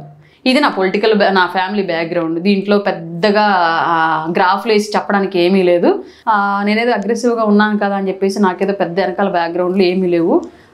చిన్నప్పటి నుంచి స్కూల్ ఏజ్ నుంచి కూడా కొంచెం లీడర్షిప్ క్వాలిటీస్ ఉంటూ సొసైటీలో జరిగేటువంటి ఇబ్బందుల్ని కూలంకుషంగా అనాలిసిస్ చేసుకుంటూ ఇది ఎందుకు జరిగింది, ఇలా జరిగి ఉండొచ్చు కదా, ఇలా జరిగింది, ఇలా జరగడానికి కారణాలు ఏంటి అని ప్రతిదీ కూడా బోతద్ద పెట్టి పరిశీలించుకుంటూ వ్యవస్థలో ఉన్నటువంటి లోపాలను పరిశీలించుకుంటూ ఉండేదాన్ని. అది పెళ్ళైన తర్వాత ఇంటర్ కాస్ట్ మ్యారేజ్ అంటే బీసీ నుంచి ఎస్సీకి పడిపోయిన తర్వాత గ్రాఫ్ ఇంకా బాగా పడిపోయింది. లోపాలు, వ్యవస్థలో ఉన్నటువంటి లోపాలు ఇంకా ఎక్కువగా తెలిసాయి. ఈ లోపాలను ఎక్కడ సరిచేయాలి, ఎలా సరిచేయాలని ఆలోచిస్తున్న క్రమంలో రాజకీయాలు ఒక్కటే మార్గం అనేది నాకు అర్థమైంది. పోనీ ఇట్లాంటి మార్పు కోసం ప్రయత్నం చేసే పార్టీలు ఏమైనా ఉన్నాయా అంటే ఆ వయసులో ఏం కనిపించలేదు. రానున్న కాలంలో పవన్ కళ్యాణ్ గారు కనిపించారు నాకు ఆ దిశగా అడుగులు వేస్తున్నట్లుగా. ఆయన వెంట నడిస్తే నాలాంటి పేద బడుగు బలహీన వర్గాల కోసం ఇవాళ కాకపోయినా ఒక 10 ఏళ్ల తర్వాత 100% ఒక వ్యవస్థ అంటూ ఉండిద్ది, ఒక అభివృద్ధి అంటూ మా జీవితాల్లో ఉండిద్దని బలంగా నమ్మాను. కాబట్టి ఎన్ని దాడులు ఎదురైనా, ఎన్ని మాటలు ఎదురైనా, ఎన్ని వెన్నుపోట్లు ఎదురైనా ఇవాళకి ఆయన అడుగు జాడలను నడుస్తున్నాను. ఇక మీదట కూడా ఆయనతోనే నడుస్తాను. ఎందుకంటే ఆయన మాత్రమే ఈ వ్యవస్థను మార్చగలడు. ఉద్యోగం చేసుకున్నట్టు మీరు ఎందుకు ఈ రాజకీయాల వైపు రావాలని ఆలోచన వచ్చింది? చెప్పాను కదండి, వ్యవస్థలో ఎన్ని లోపాలు ఉన్నాయో క్లియర్గా అర్థమవుతూ ఉన్న క్రమంలో ఈ లోపాలను మార్చాలి అనేటువంటి ఒక సామాజిక స్పృహ ఎక్కువైపోయింది. ఆ టైంలో ఒక రాజకీయ పార్టీ దానికి ప్లాట్ఫామ్గా ఉండాలి. ఆ రాజకీయ పార్టీలో ఉంటేనే దీన్ని మార్చగలం అన్నటువంటి ఆలోచన వచ్చింది. ఆ రాజకీయ పార్టీ ఏది అనేది అవగాహన చేసుకుంటున్న సమయంలో పవన్ కళ్యాణ్ గారి యొక్క భావజాలం కనెక్ట్ అయింది. ఇంకా ఆయనతో పాటు రాజకీయంగా అడుగులు వేయడం మొదలైంది. మీరు ఈ రాజకీయాలు వచ్చిన తర్వాత 2014 నుంచి ఇప్పటి వరకు అంటే 19 నుంచి ఇంకొంచెం బాగా స్పీడ్ అయ్యారు కదా మాట పరంగా. కానీ ఈ ప్రభావం మీ పిల్లల మీద ఏమైనా పడిందంటారా? నా పిల్లల్ని ఇప్పటి వరకు బయటకు చూయించను, ఒకటి. రెండోది, అసలు రాజకీయాలు వాళ్ళని ఎట్టి పరిస్థితుల్లో మాట్లాడేవని, ఈవెన్ పవన్ కళ్యాణ్ గారికి కూడా వాళ్ళని చేయకొట్టనివ్వండి. కొంతకాలం గత కొద్ది రోజుల క్రితం అంటే మీ మీద కొన్ని సోషల్ మీడియాలో పెట్టిన పోస్టులు కానీ ఏమైనా బాధపడిన సందర్భాలు కానీ ఎందుకు ఈ రాజకీయాలు, ఎందుకు అంటే మీరు మీ పరంగా ఎందుకు వచ్చామో ఈ రాజకీయాలకి బురద మాకు అవసరం అని ఎప్పుడు మీకు అనిపించిందా? నంబర్ ఆఫ్ టైమ్స్ అనిపించింది. బట్ పవన్ కళ్యాణ్ గారికి అవసరం లేకపోయినా ఆయన పోరాడుతున్నాడు. నాకన్నా ఎక్కువ ఇబ్బందులు ఆయన ఎదుర్కొంటున్నాడు. బట్ ఇవాళ వ్యవస్థలో నాకు అవసరం, నాలాంటి వాళ్ళందరికీ అవసరం కాబట్టి నా కోసం నేను పోరాడకపోతే ఎలాగా అని చెప్పేసి ఆలోచిస్తూ పవన్ కళ్యాణ్ గారు వెంటనే నడుద్దామని చెప్పేసి ఆయన చూసే ప్రతిసారి నాకు నేనే మళ్ళీ కంబ్యాక్ అవుతూ వచ్చానండి. మేడం, ఈ ఎన్డీఏ కూటమి అనేది 5 ఏళ్ల పాటు సక్సెస్ నడుస్తుంది అంటారు? కూటమి అనేది పవన్ కళ్యాణ్ గారు అనే వ్యక్తి కూటమిని కాపాడలేని ప్రయత్నం చేస్తున్న రోజులు 100% కూటమి 27కి కూటమి బద్దలవుతుంది అనేది వైసీపీ జగన్ చెప్తారు. సాక్షాత్ జమిలి ఎన్నికల నాటికి వాళ్ళకి అంతలా బద్దలైపోద్ది మళ్ళా మనమే అధికారంకి వచ్చే చెప్తారు. వాళ్ళకి అంతలా నిజాలు వాస్తవాలు అన్ని అనుకూలంగా జ్యోతిష్యం తెలిసే పని అయితే 11 సీట్లు కింద పడిపోతారని ముందే తెలిసి ఉండేది. కనీసం ఆర్థికంగా మేల్కొని ఉండేవాళ్ళు. అయినా సరే పాపం చివరి వరకు పోరాటం చేసి 151 నుంచి 11 ఎందుకు పడిపోయి ఉండేవాళ్ళు. ఇట్లాంటి జ్యోతిష్యాలని చెప్పే ఇప్పుడు 11కి వచ్చి కూర్చున్నారు. ప్రజల మధ్యలో 5 లేపేసి అటొకటి ఇటొకటి పెట్టారు. మళ్ళీ జ్యోతిష్యాలు చెప్తా ఉంటే చివరి 1 లేపేసి ఫస్ట్ 1 పెడతారు. మేడం, ఫైనల్గా చెప్పండి, రేపు జనవరి 23 నుంచి జగన్మోహన్ రెడ్డి జనాల్లోకి వస్తానని చెప్తున్నారు. జనాల్లోకి వస్తే ప్రజలు ఎలా ఉంటుందంటారు రిసీవింగ్? జనవరి 23 నుంచి జనాల్లోకి వస్తాడంటే మళ్ళీ ఏమైనా రాష్ట్రానికి ఉపద్రవం వచ్చి ఏమైనా శవాలు రాబోతున్నాయండి? అంటే జగన్మోహన్ రెడ్డి బయటికి రావాలంటే శవం ఉండాలి క్లియర్గా. శవం లేకపోతే ఆయన రాడు. ఇప్పటి వరకు మీరు ఒక సందర్భం చెప్పండి, శవం లేకుండా ఆయన బయటకు వచ్చిన సందర్భం పోనీ మీరే చెప్పండి, నాకు తెలియదు అనుకోండి. సపోజ్ ఆల్రెడీ పొలిటికల్గా ఆయన చేసినటువంటి యాత్ర శవాల యాత్రే చేశాడు. శవాన్ని ఎదురుగా చూపించేసి ఓదార్పు యాత్ర పేరుతో చేశాడు. తర్వాత మళ్ళీ బాబాయిని వాళ్లే చంపేసుకొని ఆ శవాన్ని పెట్టేసి ఆ బురద టీడీపీ మీద జల్లేసి గెలుపుకి వచ్చేసారు. ఆ తర్వాత మళ్ళీ కోడికెత్తిన ఆయన గుర్చించుకోపోయి నన్ను చంపేయడానికి ప్రయత్నం చేశారు. అదొక డ్రామా ఆడారు. ఆ తర్వాత ఇప్పుడు మళ్ళీ ప్రతిపక్షంలో అక్కడ విపక్షంలో కూర్చోబెట్టిన తర్వాత ఇవాళ కూడా అక్కడ వినుకొండ దగ్గర ఎవరో 2 వ్యక్తిగత కక్షల ద్వారా చంపుకుంటే ఆ శవాన్ని చూసుకొని ఫస్ట్ టైం బయటకు వచ్చాడు. మళ్ళీ బుడమేరు వరదలు వస్తే గానీ బయటికి రాలేదు. మళ్ళీ సేమ్ ఇట్లాగే రాష్ట్రంలో ఎక్కడైనా శవం ఉన్న సందర్భంలో ఆయన రావాలి అంటే ఒక సాడ్ మూమెంట్ క్రియేట్ అవ్వాలి స్టేట్లో. ఆనందం మూమెంట్లో కానివ్వండి, లేదంటే ఏదైనా ఉద్యమాల గురించి కానివ్వండి, సామాన్యుల గురించి ప్రశ్నించడానికి కానివ్వండి, ప్రభుత్వం ఏదైనా తప్పిదం చేస్తుంటే ఈ తప్పిదం మీరు చేస్తున్నారని చెప్పి చెప్పడానికి కానివ్వండి, ఆయన రావట్ల బయటికి. ఆయన బయటికి రావాలంటే శవం ఉండాలి. అలారం మోగినట్టుగా శవం గొంతు మోగితే తప్పితే ఆయన రాదు. అది సిచ్యువేషన్. మరి జనవరి 5 నుంచి వస్తున్నాడు అంటున్నారంటే రాష్ట్రానికి ఏం ఉపద్రవం 23 నుంచి వస్తున్నాడంటే రాష్ట్రానికి ఏం ఉపద్రవం ముంచుకొస్తుందని వాతావరణ శాఖ వాళ్ళు చెప్పారు ఆయనకి. మనం కూడా తెలుసుకోవాలి. ప్రతి నియోజకవర్గంలో కూడా ప్రతి నియోజకవర్గం పర్యటిస్తూ రాష్ట్రం అంతా పర్యటన చేస్తామని చెప్పి మీరు కావాలి అంటే ఫస్ట్ 2-3 జిల్లాలకి ఆయన ప్రోగ్రామ్ అనేది ప్రజలు వ్యతిరేకించి ఎన్నిక పంపించకపోతే చూస్తూ ఉండండి. కావాలంటే నేను అన్నాను కాదు. ఏం చేశాడని వస్తాడు, ప్రజలు అడిగే ప్రశ్నలకు ఏం సమాధానం చెప్తాడు? 5 ఏళ్ళుగా ఉద్యోగ క్యాలెండర్ ఇవ్వకపోతే వయసు దాటిపోయి బోర్ నేడుస్తున్న వాళ్ళందరూ రేపొద్దున అతనికి ఎదురవుతారు. వాళ్ళు అడిగే క్వశ్చన్కి ఏం సమాధానం చెప్తాడు? ఫీజు రీఎంబర్స్మెంట్ అనే పేరు పెట్టి కాలేజీ యాజమాన్యాలకు కాకుండా తల్లిదండ్రుల అకౌంట్లో డబ్బులు వేస్తానని చెప్పేసి అని ఇప్పటివరకు డబ్బులు వేయకపోతే కాలేజీ యాజమాన్యాలకి టీసీలు ఇచ్చి పంపించేసే, ఎగ్జామ్స్ కూడా రాయనీయకుండా బొచ్చడు మంది డ్రాప్ అవుట్స్ అయ్యి వాళ్ళు బయట తిరుగుతున్నారు. రేపొద్దున వాళ్ళందరూ ఎదురెడితే ఏం సమాధానం చెప్తాడు? ఇలా చాలా సమస్యలు ఉన్నాయి. మద్యం నిషేధిస్తా అన్నావు, నీ టైంలో నువ్వు మద్యం నిషేధిస్తా అన్నావు అని మేము ఓట్లు వేసామని చెప్పేసి రేపు పొద్దున మహిళలు బోర్ నీళ్ళు అడుగుతారు. ఏం సమాధానం చెప్తాడు వీటన్నింటికి? ఇట్లా ఎన్నో సమస్యలు జగన్మోహన్ రెడ్డి టైంలోనే క్రియేట్ చేయబడి పెద్ద స్థాయికి ఎదగబడిన సమస్యలు బోలెడు ఉన్నాయి. ఆ బాధితులంతా రేపు ఎదురవుతారు. వాళ్ళని ఫేస్ చేయగలిగితే ప్రజల్లో ఉంటాడు.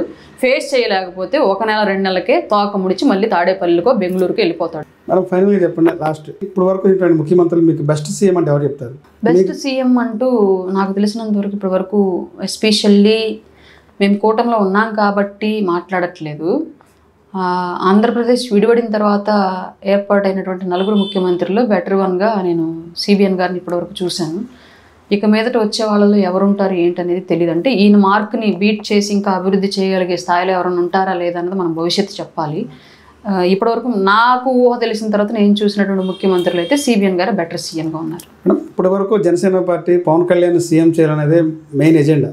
భవిష్యత్తులో పవన్ కళ్యాణ్ సీఎం అవుతారంటారు? పవన్ కళ్యాణ్ గారు సీఎం అవ్వాలి అన్నటువంటి ఎజెండాతో మేము పనిచేసాము. రానున్న రోజుల్లో కూడా మాలో ఆ ఆశలు ఆశయాలు అలాగే ఉన్నాయి. దాని గురించి పనిచేస్తాము. ఆయన అంతకన్నా బెటర్ పొజిషన్కి వెళ్తే ఇంకా సంతోషమే. ఆ పొజిషన్ కోసం కూడా ప్రయత్నం చేస్తూనే ఉంటాం 100%. మేడం సింగిల్ లైన్ చెప్పాలంటే సిబిఎన్ అంటే ఏం చెప్తారు? ఒక టెక్నికల్ ఇన్స్టిట్యూట్. పవన్ కళ్యాణ్ గారు సామాన్యుడి వాయిస్.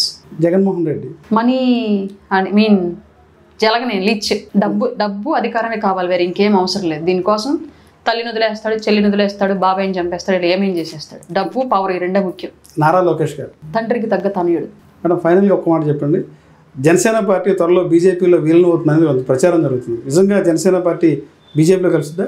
నాకు పవన్ కళ్యాణ్ గారు మాలాంటి వాళ్ళందరికీ మొదట్లో ఇచ్చినటువంటి హామీ, నా దేహాన్ని 4 మోసేంత వరకు నేను జనసేన పార్టీని నిలబెడతాను, నన్ను నమ్మి నాతో నడవండి అన్నారు. ఆయన నమ్మే ఇప్పటివరకు నడిచాం. ఆయన ఏ నిర్ణయం తీసుకున్నా ఆ అడుగుజాడల్లోనే ముందుకెళ్తాం. కలుపుతారా లేదా అన్నది నాకు తెలిసినంతవరకు ఎట్టి పరిస్థితుల్లో ఆయన అట్లా విలీనం చేయరు. ఒకవేళ అట్లాంటి పరిస్థితులు ఏమైనా క్రియేట్ అయితే దానికి కూడా ప్రజలకు సంబంధించినటువంటి కారణాలు ఏవో ఉంటాయి తప్ప వ్యక్తిగత కారణాలు అయితే ఎట్టి పరిస్థితుల్లోనూ ఉండవు. గత 5 ఏళ్ల పాటు మీరు చాలా ఇబ్బందులు పడ్డారు, అంటే రాజకీయంగా కూటమి అధికారంకి వచ్చింది. ఈ 6 నెలల్లో ప్రశాంతంగా ఉందా మీకు అప్పటికప్పుడు పోల్చుకుంటే? అంటే నేను ఒక్కదానే కదండి, నాలాగా రాజకీయ పార్టీలో ఉన్నటువంటి మహిళలందరూ కూడా ఒక అరాచక శక్తుల వ్యవస్థ నుంచి ప్రశాంతంగానే ఉన్నాం. క్లియర్గా నేనే కాదు, వైసీపీలో ఉన్న వాళ్ళు ప్రశాంతంగానే ఉన్నారు. ఎందుకంటే కూటమిలో ఉన్నటువంటి నాయకులు కూడా క్లియర్ ఇన్స్ట్రక్షన్స్ ఉన్నాయి. ఎట్టి పరిస్థితుల్లో కూడా మీరు పొలిటికల్ బాక్స్ దాటి అవతల వాళ్ళని విమర్శించడానికి వీల్లేదు. మార్ఫింగ్లు, తప్పుడు పోస్టులు, తప్పుడు బూతులు కామెంట్లు ఇట్లాంటివి పెట్టడానికి వీల్లేదు, తప్పుడు కేసులు పెట్టడానికి వీల్లేదు అని క్లియర్ ఇన్స్ట్రక్షన్స్ ఉన్నాయి. సో నేనే కాదు, వైసీపీలో ఉన్న మహిళలు కూడా ప్రశాంతంగానే ఉన్నారు. ఎన్డీఏ కూటమి మాటలు నమ్మి ఎవరైతే ప్రజలు అధికారం చేపట్టారో 6 నెలల కాలంలో ఎన్డీఏ కూటమి ఇచ్చిన ప్రతి ఒక్క హామీని అమలు చేస్తూ సంక్షేమంతో ముందుకెళ్తామని చెప్పి ఈ రోజున మన రాయపాటి అన్నగారు చెప్తున్నారు. ఇది ఈరోజు రాయపాటి గారితో అంటారు. నమస్తే.